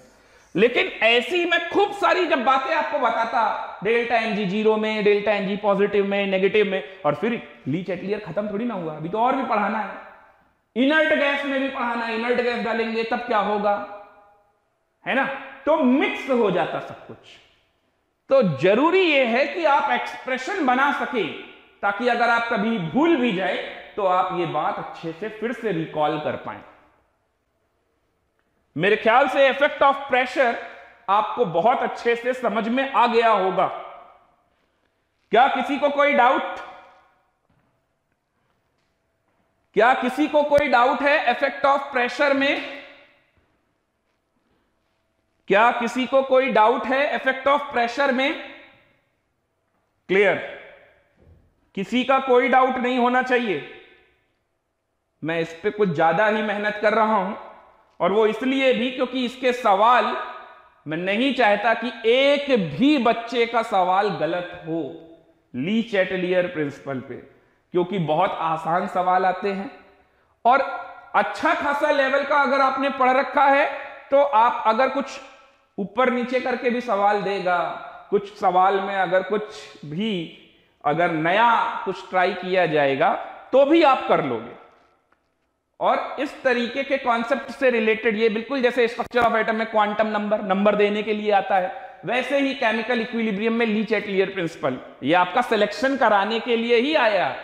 मतलब अगर ये पेपर में आ गया तो इसके तो मतलब आपको बहुत थैंकफुल होना चाहिए कि ली चैटलियर प्रिंसिपल का सवाल आपके पेपर में आया। क्यों? क्योंकि वो आपका सिलेक्शन करा के जाएगा। चलिए आगे बढ़ते हैं। इफेक्ट ऑफ प्रेशर तो कंप्लीट हुआ, आते हैं इफेक्ट ऑफ कंसंट्रेशन पे। इफेक्ट ऑफ कंसंट्रेशन की बात तो पहले भी कर ली। पहले जब कंसंट्रेशन की बात की, और अभी भी प्रेशर के साथ साथ कंसंट्रेशन पे ही तो बात करता आ रहा था। बिल्कुल सही बात है, वही सारी चीजें अभी भी यूज होंगी। फिर भी मैं आपको एक बार और कुछ एक दो पॉइंट और ज्यादा एक्स्ट्रा बता दूं जिससे आपको और अच्छे से बातें समझ में आ पाए। वो क्या? तो इफेक्ट ऑफ कंसंट्रेशन मुझे समझना है। Effect of concentration. Okay, start करें। देखिए, जब आपको स्टार्टिंग में मैंने बताया था कंसंट्रेशन के बारे में, तो वहां पर हमने वॉल्यूम कांस्टेंट करके मोल्स बढ़ाए थे। तब मैंने आपको कंसंट्रेशन किधर जाएगा, कंसंट्रेशन की वजह से इक्विलिब्रियम किधर जाएगा किधर नहीं जाएगा, ये सब बातें की थी, है ना। तो वहां पर हमने वॉल्यूम को क्या कर दिया था, कांस्टेंट कर लिया था, और मोल को वेरी किया था। अभी हम ऐसा नहीं करने वाले हैं। इफेक्ट ऑफ कंसंट्रेशन पे हम हर एक पैरामीटर पे बात करने वाले हैं। वो टर्म तो आपको क्लियर है ना। अगर वॉल्यूम कांस्टेंट, अगर वॉल्यूम को क्या करेंगे, कांस्टेंट कर देंगे और मोल चेंज करेंगे, है ना, तो आपको पता है इक्विलिब्रियम का क्या होता है, वो तो आप लिख लीजिएगा। मैं आपको दूसरे तरीके से कुछ यहां पर हिंट करना चाहता हूं। जैसे मान लीजिए a plus B reversible with c plus D, ऐसा लिखा हुआ है, ऐसा रिएक्शन में लिखा हुआ है। अब अगर यहां पर आपने कंसंट्रेशन बढ़ाया, है ना, जैसे मान लीजिए यहां पर टाइम t बराबर इक्विलिब्रियम पर ये n1 है, ये n2 है, ये n3 है, ये n4 है, ऐसा है। तो आप Kc बराबर क्या लिखेंगे बताइए, n3 into n4 upon n1 into n2। अच्छा, फिलहाल इत्तेफाक से यहां पर ये डेल्टा Ng जीरो हो गया। अगर ये सभी गैसियस फेस में है, ये जीरो हो गया, तो मुझे V का टर्म दिख ही नहीं रहा है, ठीक है ना। तो अगर मुझे यहां पर V का टर्म नहीं दिख रहा है, तो V का कोई टर्म ही नहीं है। तो अगर आप कंसंट्रेशन बढ़ाएंगे और कंसंट्रेशन बढ़ाने पर अगर आप मोल कांस्टेंट रखेंगे, तो इक्विलिब्रियम पे कोई फर्क नहीं पड़ेगा, इक्विलिब्रियम पे कोई फर्क नहीं पड़ेगा। समझ में बात आ रही है? अगर मोल क्या है, कांस्टेंट, ठीक है। मान लीजिए आपने डाइल्यूट कर दिया, डाइल्यूशन बढ़ा दिया। ये किसी V लीटर कंटेनर में था, ये किसी V लीटर कंटेनर में था और आपने V/2 कर दिया, ठीक है। तो तब तो वॉल्यूम डिक्रीज हो गया। आपने 2V कर दिया, 2V कर दिया यानी वॉल्यूम बढ़ा दिया। तो वॉल्यूम बढ़ा दिया तो क्या हो जाएगा, कंसंट्रेशन डिक्रीज हो जाएगा, ठीक है ना। तो कंसंट्रेशन डिक्रीज हो जाएगा, ठीक बात है। अब लेकिन यहां पर मोल आपने फिक्स कर रखे हैं, वॉल्यूम बढ़ाया है जिससे कंसंट्रेशन डिक्रीज हो रहा है, बट इक्विलिब्रियम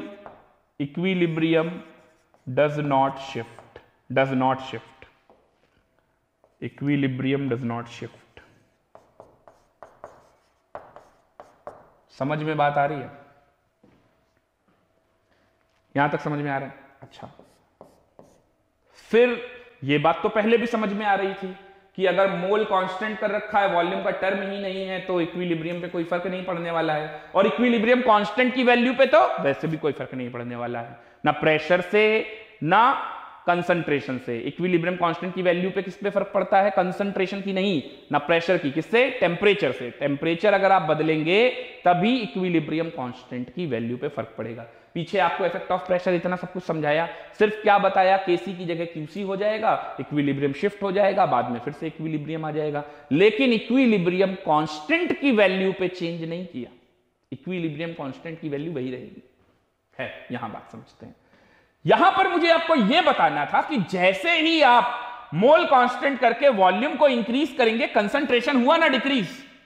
तो अगर कंसंट्रेशन आपका डिक्रीज हुआ तो कंसंट्रेशन, न्यू जो कंसंट्रेशन होगा, न्यू कंसंट्रेशन वो डिक्रीज हुआ किसके रिस्पेक्ट में, ओल्ड कंसंट्रेशन के रिस्पेक्ट में, ओल्ड कंसंट्रेशन के रिस्पेक्ट में डिक्रीज हो गया न्यू कंसंट्रेशन। यानी पहले वाले से अगर देखा जाए तो पहले सबका कंसंट्रेशन ज्यादा था और अब कंसंट्रेशन सभी का क्या हो रहा है, कम हो गया है, न्यू कंसंट्रेशन डिक्रीज हो गया, ठीक है। ठीक इसी तरह से अगर आप इसका उल्टा करेंगे तो क्या यहां पर मिलेगा, V डिक्रीज करने पर कंसंट्रेशन बढ़ जाएगा, तो न्यू कंसंट्रेशन आपका क्या हो जाएगा, बढ़ जाएगा with respect to old concentration.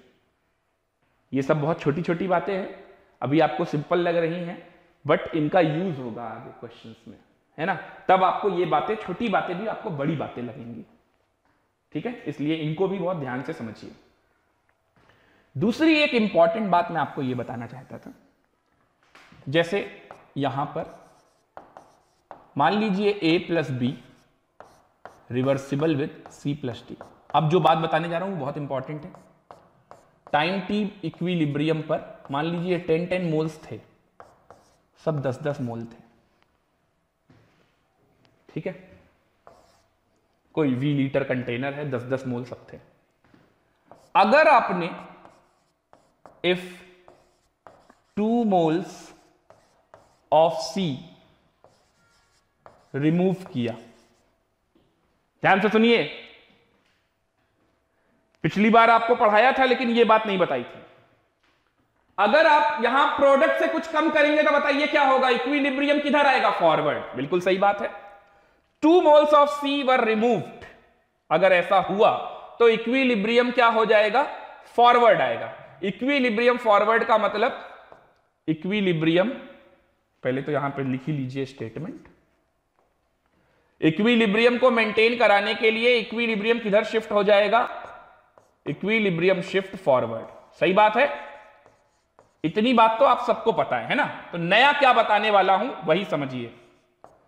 a plus B reversible with c plus D.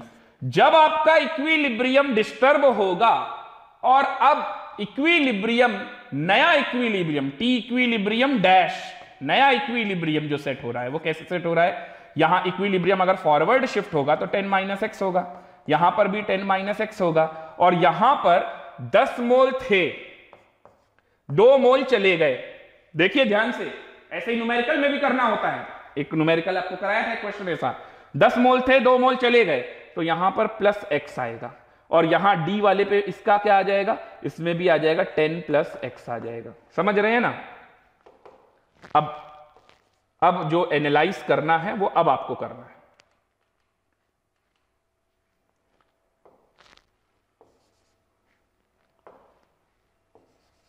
तो एनालाइज आपको ये करना के लिए मैं बता रहा था, ठीक है। तो 10 + x डी भी हो जाएगा। अब चाहे डी हो या ना हो, मेरी बात गौर से सुनिएगा, मेरी बात गौर से सुनिएगा। इसको छोड़ते हैं। शोरूम पे पहुंचे गाड़ी लेने के लिए, ठीक है, एक कार वहां से परचेस की 15 लाख रुपए की, 15 लाख रुपए की कार शोरूम से परचेस की, ओके। शोरूम से जैसे ही बाहर लाए, बाहर लाकर, ठीक है, सिर्फ मात्र 1 हफ्ते चलाया, गाड़ी ठुक गई, ठीक है, और वापस गए और कहा यार मेरा ये गाड़ी से मन भर गया है, अब मुझे ये गाड़ी नहीं चलानी है, ये गाड़ी वापस कर लो और मुझे बदले में दूसरी गाड़ी दे दो, ठीक है। अब ये होगा कि भाई यहां पर तो गाड़ी ठुक गई है, तो कोई दिक्कत नहीं, इंश्योरेंस कराया था, इंश्योरेंस कराया था, तो जो भी पार्ट उसका डैमेज हुआ है वो पार्ट फिर से नया बन जाएगा। बन गया नया, तो अब तो गाड़ी बिल्कुल ब्रांड न्यू हो गई ना। बोलिए, गाड़ी ब्रांड न्यू हो गई। तो क्या मुझे गाड़ी वापस करने पर शोरूम वाला मुझे 15 लाख रुपए बराबर दे देगा? कभी नहीं देगा, कभी नहीं देगा।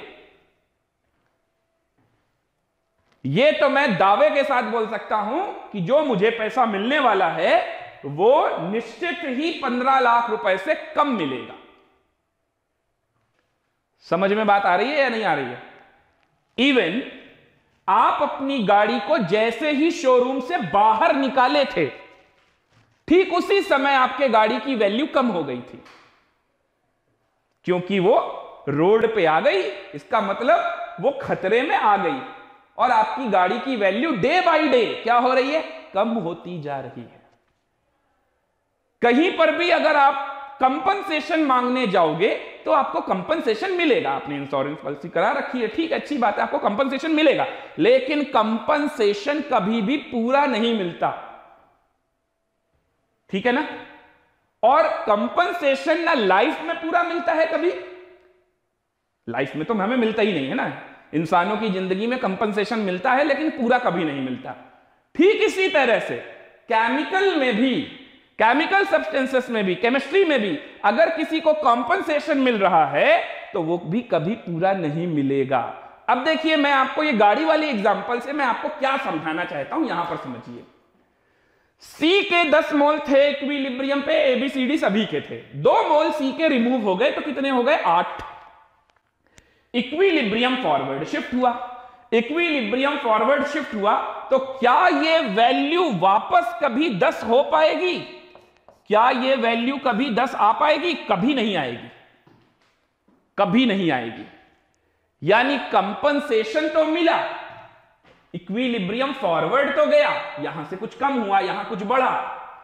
यह भी बात सही है कि ये जो वैल्यू आएगी एक्टिव मास ऑफ सी जो आएगा वो आएगा अपना 8 से ग्रेटर, 8 से ग्रेटर आएगा, ठीक है ना, ग्रेटर देन 8 आएगा। तो वो हमारा active mass of C will be greater than 8, that will be greater than 8 but less than 10। 8 से 10 के बीच में कुछ होगा, 8 भी नहीं होगा, 10 भी नहीं होगा।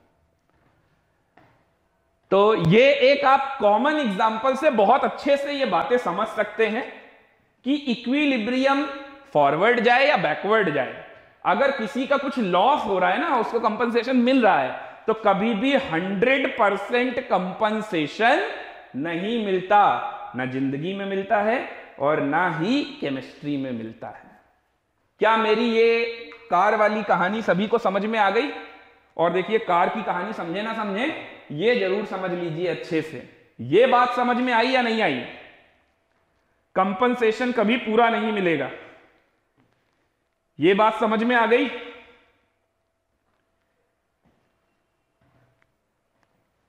इसमें कोई डाउट? इसमें कोई डाउट? क्या यहां तक कोई डाउट? आप में से कई बच्चे कहेंगे कि नहीं नहीं, वो तो वहां पर डी भी था, डी नहीं होता तो पूरा मिलता। नहीं मिलेगा, नहीं मिलेगा, मैं कह रहा हूं ना आपसे, अगर डी नहीं होता तो भी नहीं मिलता, ये भी बात सही है। चलिए इस बात को एक बार और समझाता हूं आपको, और दूसरे तरीके से समझाता हूं आपको।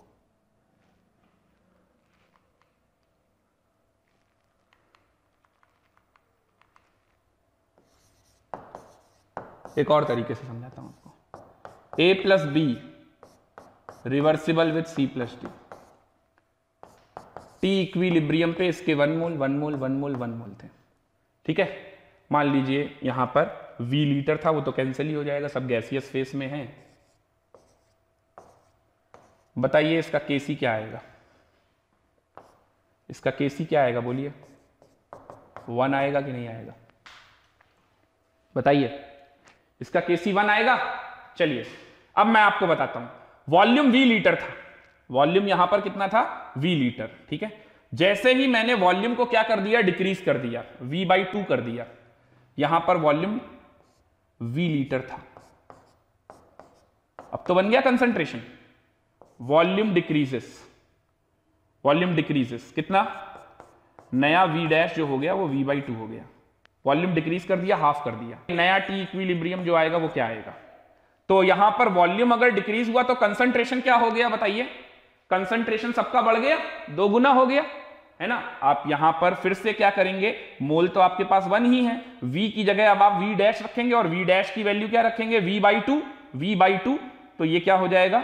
ये तो यहां V रहा, यहां 2 आ गया। बोलिए, 2/V हो गया ना, कुल मिला के 2/V हो गया आपकी बार, 2/V। बोलिए भाई, V 2/V 2/V 2/V।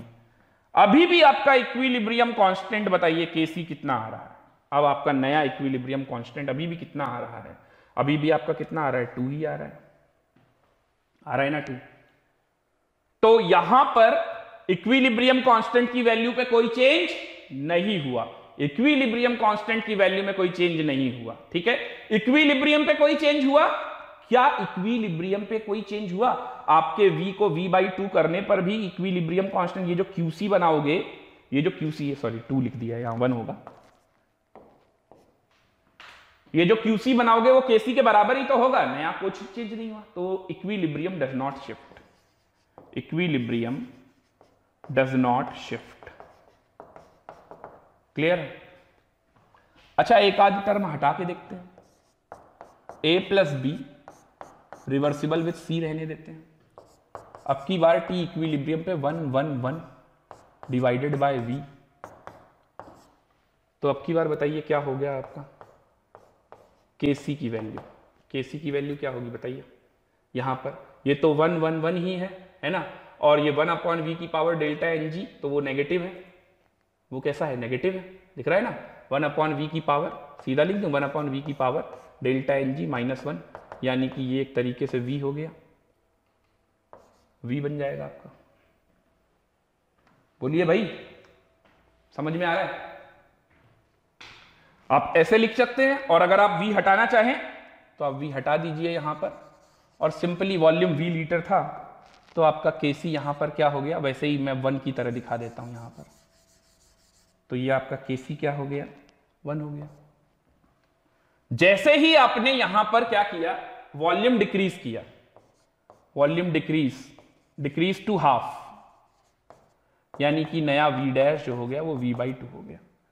तो अगर आपने वॉल्यूम हाफ किया तो कंसंट्रेशन डबल हो जाएगा, तो टाइम t इक्विलिब्रियम नया, तो कंसंट्रेशन डबल हो जाएगा, तो 2 2 लगा देंगे। तो देखिए यहां पर अब kc की वैल्यू क्या हो जाएगी? अब यहां पर kc की वैल्यू क्या हो जाएगी? क्या इक्विलिब्रियम, क्या इसको kc बोलना चाहिए? इक्विलिब्रियम शिफ्ट हुआ है ना, इक्विलिब्रियम डिस्टर्ब तो हुआ। अब यहां पर डेल्टा एन जी 0 नहीं है, तो इसको kc नहीं बोलना चाहिए, क्या बोलना चाहिए? qc बोलना चाहिए। तो अब वो क्या आएगा qc की वैल्यू? qc की वैल्यू क्या आएगी आपकी बताइए? यहां पर आ गई 2 और यहां पर बाई 4, यानी 1/2 हो गई। ये देखिए 1/2 हो गई, यानी आपका जो qc आया वो लेस देन kc आया, वो लेस देन kc आया। तो qc अपनी वैल्यू को क्या करेगा? बढ़ाएगा। इक्विलिब्रियम किधर शिफ्ट होगा? फॉरवर्ड डायरेक्शन में। इक्विलिब्रियम किधर शिफ्ट होगा? फॉरवर्ड डायरेक्शन में। तो जब फॉरवर्ड डायरेक्शन में शिफ्ट होगा तो फिर यहां पर क्या बनेगा? 2 - x, और यहां क्या बनेगा? 2 + x। अच्छा, ये qc की वैल्यू बदली, kc तो अभी भी, रिएक्शन तो नहीं बदली, तो kc तो अभी भी 1 ही है ना, और वो किसके बराबर आप कर सकते हैं? 2 + x अपॉन 2 - x, और यहां पर 2 - x, ऐसे ही तो लिखेंगे। ये x की वैल्यू आप निकाल सकते हैं। x की वैल्यू क्या होगी? आप समझ पा रहे हैं मैंने क्या किया? मैंने v किया था पहले, फिर v/2 कर दिया, v का टर्म हटा ही दिया। v/2 करने से कंसंट्रेशन डबल हो गया, तो वो मैं लेके आ गया। ठीक है, तो मैं सीधा ऐसे लेकर आ गया। अब सोचिए ये x की वैल्यू कहां से कहां के बीच में लाई करेगी? x की वैल्यू क्या क्या हो सकती है?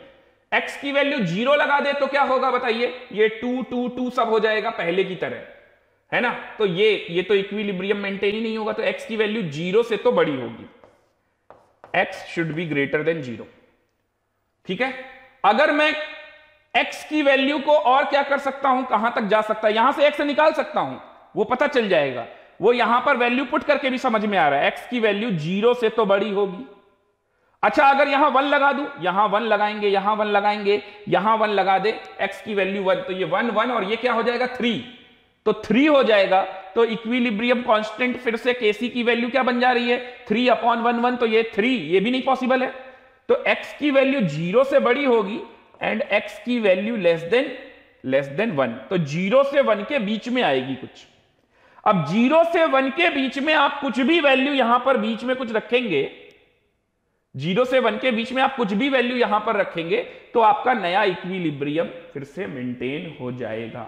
और इस चीज को जो मैंने 10 मोल में से 2 मोल चले गए थे और फिर ऐसा हो गया, अगर उस पर लगाएंगे तो ये साफ साफ क्लियरली आपको दिखेगा कि हां, कंपनसेशन कभी पूरा नहीं होता है। वो बताया था ना a + b c + d वाली, है ना, उस पे लगाएंगे, अगर आप 2 मोल हट गए तो इधर चला गया, तो उसमें आपको साफ साफ ये बात समझ में आ जाएगी कि कंपनसेशन कभी पूरा नहीं मिल पाएगा, 100% कंपनसेशन नहीं मिल पाएगा। क्लियर हो रहा है? देख लीजिए जल्दी से। तो मेरे ख्याल से इतनी बातें बहुत है इफेक्ट ऑफ कंसंट्रेशन और बाकी सारी चीजों को समझाने के लिए। चलिए अब इतनी मेहनत मैंने की क्यों, ये मैं आपको बताता हूं। इतनी मेहनत इसलिए की कि अब मैं सिंपल सवाल नहीं कराने वाला हूं, अब मैं थोड़ा अच्छे लेवल का सवाल कराने वाला हूं, है ना। ऐसा नहीं है कि बहुत भारी भरकम है तो सिंपल सवाल, जितना आपने पढ़ा है, कितना आपने पढ़ पाए, कितना आप अप्लाई कर पाएंगे, यही जज करना है। चलिए सवाल देखिए, नोट कीजिए सवाल जल्दी से, क्वेश्चन नोट कीजिए और बताइए।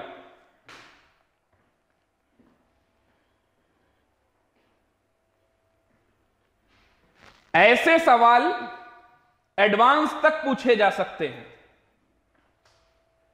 ऐसे सवाल एडवांस तक में पूछे जा सकते हैं, और ये देखने में सिंपल लगते हैं, बिल्कुल ऐसा लगता है अरे यार इसमें क्या है, ये तो अभी हो जाएगा। इसमें थोड़ा सा मैंने और चेंज किया था, वो सवाल भी मैं आपको दिखाऊंगा अगली क्लास में, या आज की क्लास में आपको होमवर्क में दे दूंगा।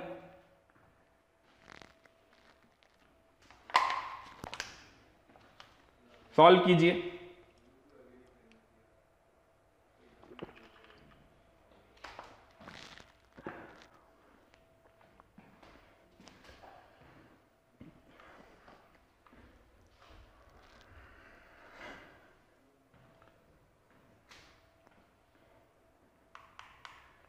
सवाल पढ़ लिया सभी ने?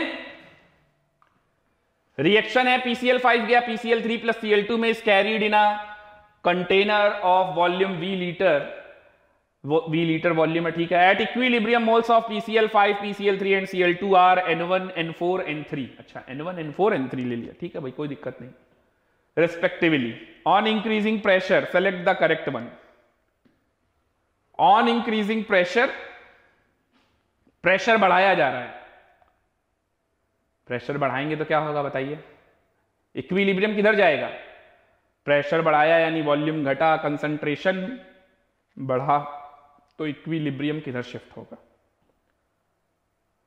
इक्विलिब्रियम किधर शिफ्ट होगा बताइए, बैकवर्ड शिफ्ट होगा कि नहीं होगा, क्योंकि उधर ही number of sum of the stoichiometric coefficient of gas क्या है, लेस है भाई, जिधर मोल कम है उधर ही तो इक्विलिब्रियम शिफ्ट होगा, तो इक्विलिब्रियम किधर शिफ्ट होगा, बैकवर्ड।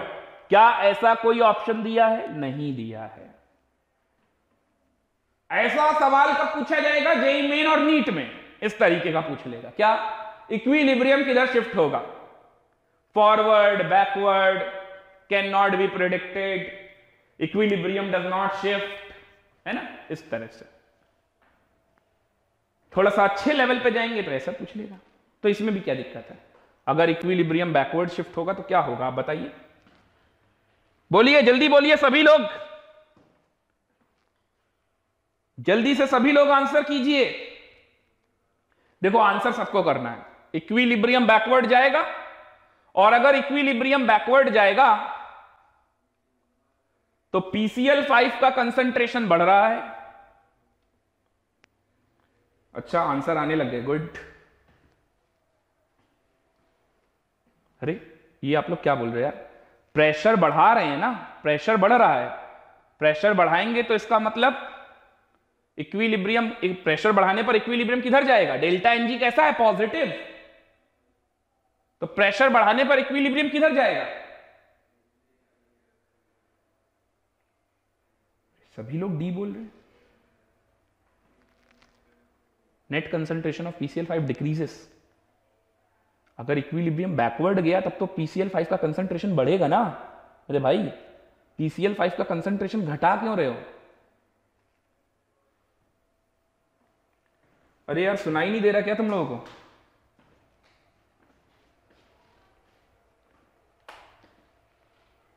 सिंपल सा सवाल है, सभी लोग क्या आंसर दिए पड़े हैं, डी दे रहे हैं आंसर, क्यों भाई, अच्छा रीजन बताओ कोई, जरा सुन लूं मैं रीजन भी आप लोगों का, डी क्यों होगा जरा बताइए, हम इसका आंसर डी क्यों होगा,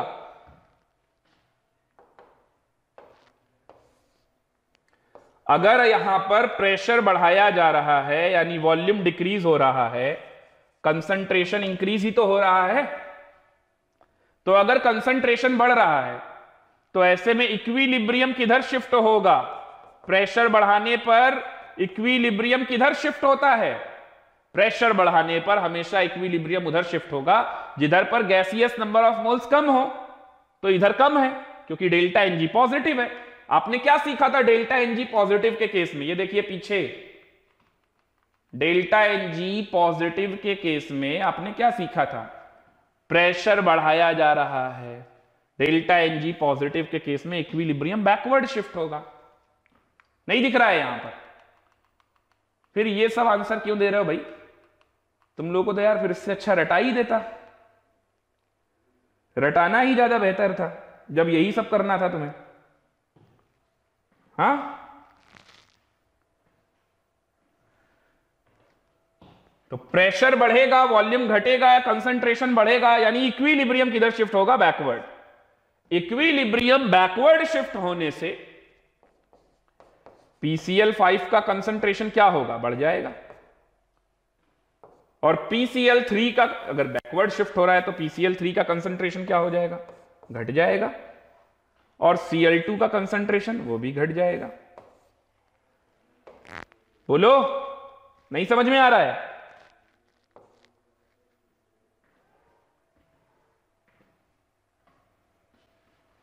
हाँ, अब C बोल रहे हैं सब। C का मतलब कंसंट्रेशन ऑफ PCl3 डिक्रीजेस। अच्छा, यहां पर PCl3 और PCl5 के बारे में बोल रहा है, तो ये तो गलत है ना?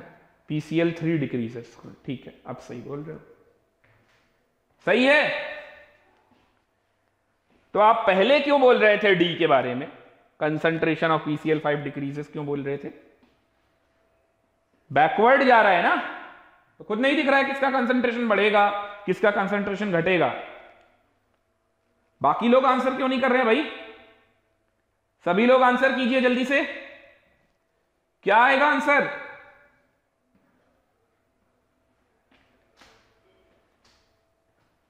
मेहुल का आंसर आया है, ऐश्वर्या, हिमांक, हिमांशु, अमन, स्मृति, प्रिंस, शाश्वत और लीशा। बाकी और कोई आंसर नहीं कर रहा है, क्यों भाई? 11th वाले स्टूडेंट्स, आप लोग आंसर क्यों नहीं कर रहे हैं?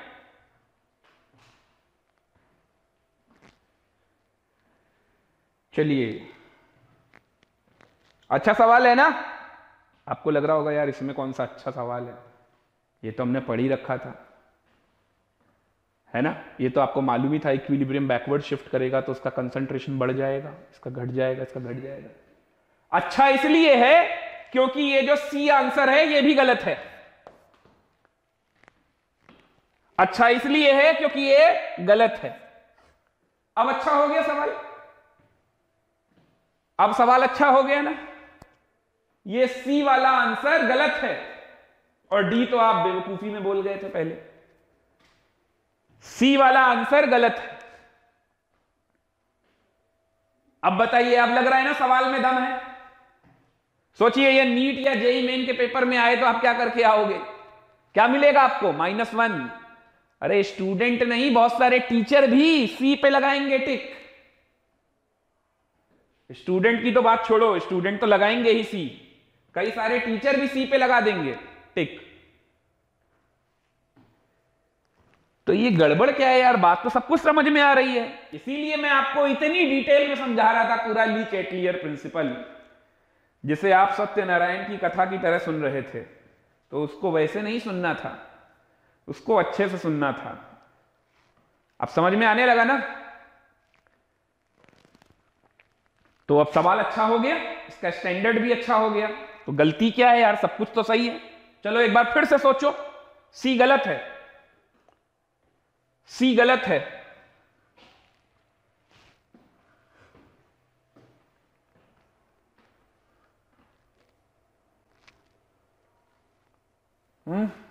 कुछ समझ में आया? नहीं आया समझ में? चलिए मैं समझाता हूं आपको। इसीलिए कह रहा हूं जिस टॉपिक को बोलूं ना,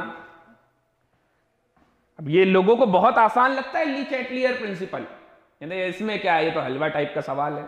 पूछ के देखो ऐसा सवाल है, सब लोग सी पे टिक लगाएंगे। और अगर गलती से आपने बोल दिया कि सी गलत आंसर है तो कहेंगे तुम बेवकूफ हो, ऐसे बोलेंगे, है ना? खैर, सी एक रॉन्ग आंसर है। सही आंसर क्या है इसमें? सही आंसर ये है सही आंसर ये है ए इज द करेक्ट आंसर,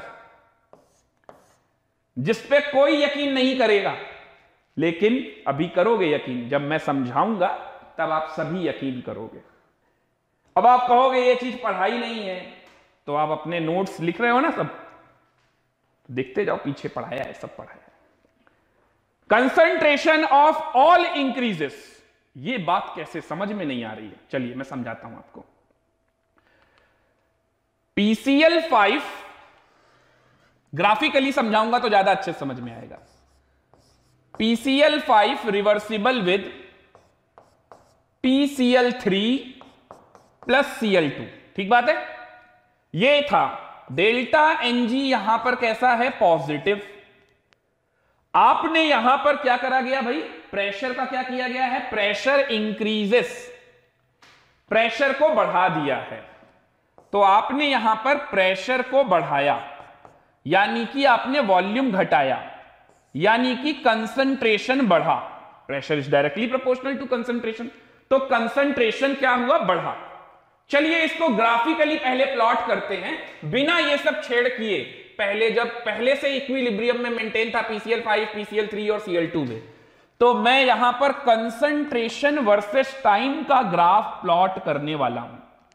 क्या आप सभी ये ग्राफ प्लॉट कर सकते हैं? राइट साइड में आपको PCl3 और Cl2 दिख रहा है। टाइम t बराबर 0 पे PCl5 ही था, सिर्फ टाइम t बराबर 0 पे सिर्फ PCl5 था। तो इसका मतलब टाइम t बराबर 0 पे PCl5 का कंसंट्रेशन मैक्सिमम होगा, और वो आगे चल के क्या होगा, डिक्रीज।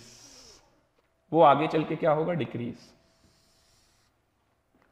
ठीक है, ये किसका हो गया, PCl5।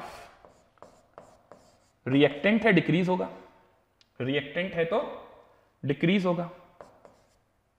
ठीक है, अब प्रोडक्ट की बात कीजिए। PCl3 और Cl2 किसी को भी ऊपर नीचे रख लीजिए, क्योंकि स्टाइचियोमेट्रिक कोएफिशिएंट भी सेम है, यहां पर भी 1 है, यहां पर भी 1 है, तो आप किसी को भी रख लीजिए, कोई फर्क नहीं पड़ता मुझे। ठीक है, तो अब मैं क्या कर रहा हूं, टाइम t बराबर 0 पर इसकी वैल्यू को बढ़ा रहा हूं। ठीक है, इसकी वैल्यू को बढ़ा रहा हूं, ये वैल्यू बढ़ेगी, और ठीक इसी तरह से दूसरा वाला भी बढ़ा रहा हूं। अब यहां आप PCl3 कर लो, या फिर Cl2 कर लो, या फिर यहां Cl2 कर लो, या PCl3 कर लो, कोई फर्क नहीं पड़ता, क्योंकि कुछ बताया नहीं गया अलग से। अच्छा, मान लीजिए यहां पर आ गया आपका टाइम ऑफ इक्विलिब्रियम, जिसके आगे से कंसंट्रेशन क्या है, कांस्टेंट। पहले ये बताइए यहां तक समझ में आ रहा है या नहीं। ग्राफ थोड़ा सा सही से ड्रॉ कीजिएगा, है ना, थोड़ा सा किंक विंक का ध्यान रखिएगा, ऐसे कर्व का ध्यान रखिएगा। इसके बाद से सबका कांस्टेंट आ रहा है। बोलिए भाई, ये तो पहले की कहानी थी, अभी प्रेशर ऐशर के बारे में कुछ नहीं, अभी इसके बारे में कोई बात नहीं हो रही है, ये तो अभी तक का था। Equilibrium is maintained. ग्राफ बनाना आया या नहीं आया, ये बताइए। ग्राफ प्लॉट करना आया। अब सुनिए आगे की बात। जैसे ही आप प्रेशर बढ़ाएंगे कंसंट्रेशन बढ़ेगा, कंसंट्रेशन बढ़ा, इक्विलिब्रियम क्या हुआ बताइए, डिस्टर्ब। कंसंट्रेशन बढ़ा, तो कंसंट्रेशन बढ़ा तो इसका कंसंट्रेशन बढ़ा, इसका कंसंट्रेशन बढ़ा, इसका कंसंट्रेशन बढ़ा। ठीक है, ध्यान से समझिएगा, कंसंट्रेशन बढ़ गया, सभी का बढ़ गया। इक्विलिब्रियम को फिर से मेंटेन कराना है, तो इक्विलिब्रियम किधर शिफ्ट होगा, यह बात भी बिल्कुल सही है, इक्विलिब्रियम बैकवर्ड शिफ्ट होगा। इक्विलिब्रियम बैकवर्ड शिफ्ट होगा, इक्विलिब्रियम बैकवर्ड शिफ्ट होगा। अब इक्विलिब्रियम अगर बैकवर्ड शिफ्ट होगा तो PCl5 का कंसंट्रेशन क्या होगा, बढ़ेगा। इक्विलिब्रियम बैकवर्ड शिफ्ट होने से PCl5 का कंसंट्रेशन, देखना ध्यान से, ये व्हाइट वाली लाइन पुराना कंसंट्रेशन की लाइन को रिप्रेजेंट कर रहा है, पहले वाले कंसंट्रेशन को, और अब बैकवर्ड शिफ्ट होने की वजह से PCl5 का कंसंट्रेशन यहां तक पहले आ गया था, अब इससे और ऊपर जाएगा, अब इससे और ऊपर जाएगा, तो इससे और ऊपर ऐसे गया, समझ गए, ये और ऊपर गया इसका कंसंट्रेशन। इसको थोड़ा सही से बना लेते हैं, ये और ऊपर गया, और बैकवर्ड जाने से PCl3 और Cl2 का कंसंट्रेशन क्या होगा? डिक्रीज। तो ये कंसंट्रेशन के बढ़ने से ये लाइन यहां तक आ गई, लेकिन अब क्या होगा? डिक्रीज। अब क्या होगा? डिक्रीज। ऐसा ऐसा। तो इसका मतलब आप तो सही बोल रहे थे यार, है ना? आपने क्या बोला था? PCl3 का कंसंट्रेशन डिक्रीज होगा। डिक्रीज होगा, लेकिन क्या ये रेड लाइन व्हाइट लाइन को टच कर पाएगी? कभी कभी नहीं। कंपनसेशन मिलता है, लेकिन पूरा नहीं। पूरे 15 लाख नहीं मिलने वाले हैं। कुछ समझ में बात आया कि नहीं आया? तो कंसंट्रेशन डिक्रीज तो होगा, लेकिन पुराने वाले कंसंट्रेशन से, ओल्ड इक्विलिब्रियम कंसंट्रेशन से बढ़ा ही मिलेगा। अब आप ध्यान से देखिए और सारी चीजों को मार्क कीजिए। PCl5 का तो कंसंट्रेशन बढ़ा हुआ मिल ही रहा है। PCl3 का भी कंसंट्रेशन कितना बढ़ गया? इतना। Cl2 का भी कंसंट्रेशन कितना बढ़ गया? इतना। यानी कि नेट में सभी का कंसंट्रेशन बढ़ा कि नहीं बढ़ा? तो अब बताइए किस पे टिक सही लगाना चाहिए था? सही आंसर क्या होगा? यही होगा कि नहीं होगा? Concentration of all increases. और आपके लिए मैंने नेट भी लिख रखा था ताकि आप इस चीज को समझ सके, लेकिन आप नहीं समझ पाए और आपने वही काम किया जो 99.9% बच्चे करते हैं। सीधा देखा इक्विलिब्रियम इधर जा रहा है, बस खत्म, ये घटा वो बढ़ा, सीधा बता दिया। नेट में कंसंट्रेशन सभी का बढ़ रहा है। अब दिखा कि नहीं दिखा? ये बताओ। क्लियर हुआ? तो इसका करेक्ट आंसर है ए। ऐसा ही कुछ इसी सवाल में कुछ और बदलाव किए थे मैंने, और ये सवाल इससे पहले मैं यहां से पहले फिटजी में था, तो वहां पर AITS में ये क्वेश्चन दिया था जो आपको आज होमवर्क में देने जा रहा हूं, ऑल इंडिया टेस्ट सीरीज में ये क्वेश्चन डिजाइन किया था। इसमें 5 ऑप्शन है, एक हटा दिया था मैंने उस टाइम पे। इसमें 1 और मोर देन 1 में भी करेक्ट है, मल्टी करेक्ट भी हो सकता है। अब इस सवाल को पढ़िएगा तो अब आपको बेसिक बातें समझना तो आ गया होगा कि कैसे अपने को जज करना है, लेकिन कुछ पार्ट मैंने और भी जोड़ दिए हैं इसमें। तो इस सवाल को जज कीजिएगा अच्छे से, अटेम्प्ट जरूर कीजिएगा। सॉल्व ना भी अगर कर पाए तो अटेम्प्ट जरूर कीजिएगा। ये होमवर्क में देके जा रहा हूं आपको सवाल। मंडे को इस क्वेश्चन को हम लोग डिस्कस करेंगे। ये भी केमिकल इक्विलिब्रियम का one of the best question है, जो कि देखने में बहुत सिंपल लगता है, लेकिन जब करना पड़ता है तब समझ में आता है। जैसे अभी पीछे वाले सवाल को आपको सिंपल कह रहे थे। ओके, तो आज का लेक्चर यहीं पे फिनिश करते हैं। आज के लिए इतना ही। तब तक के लिए good by two all of you, have a nice day and best of luck for tomorrow. Okay.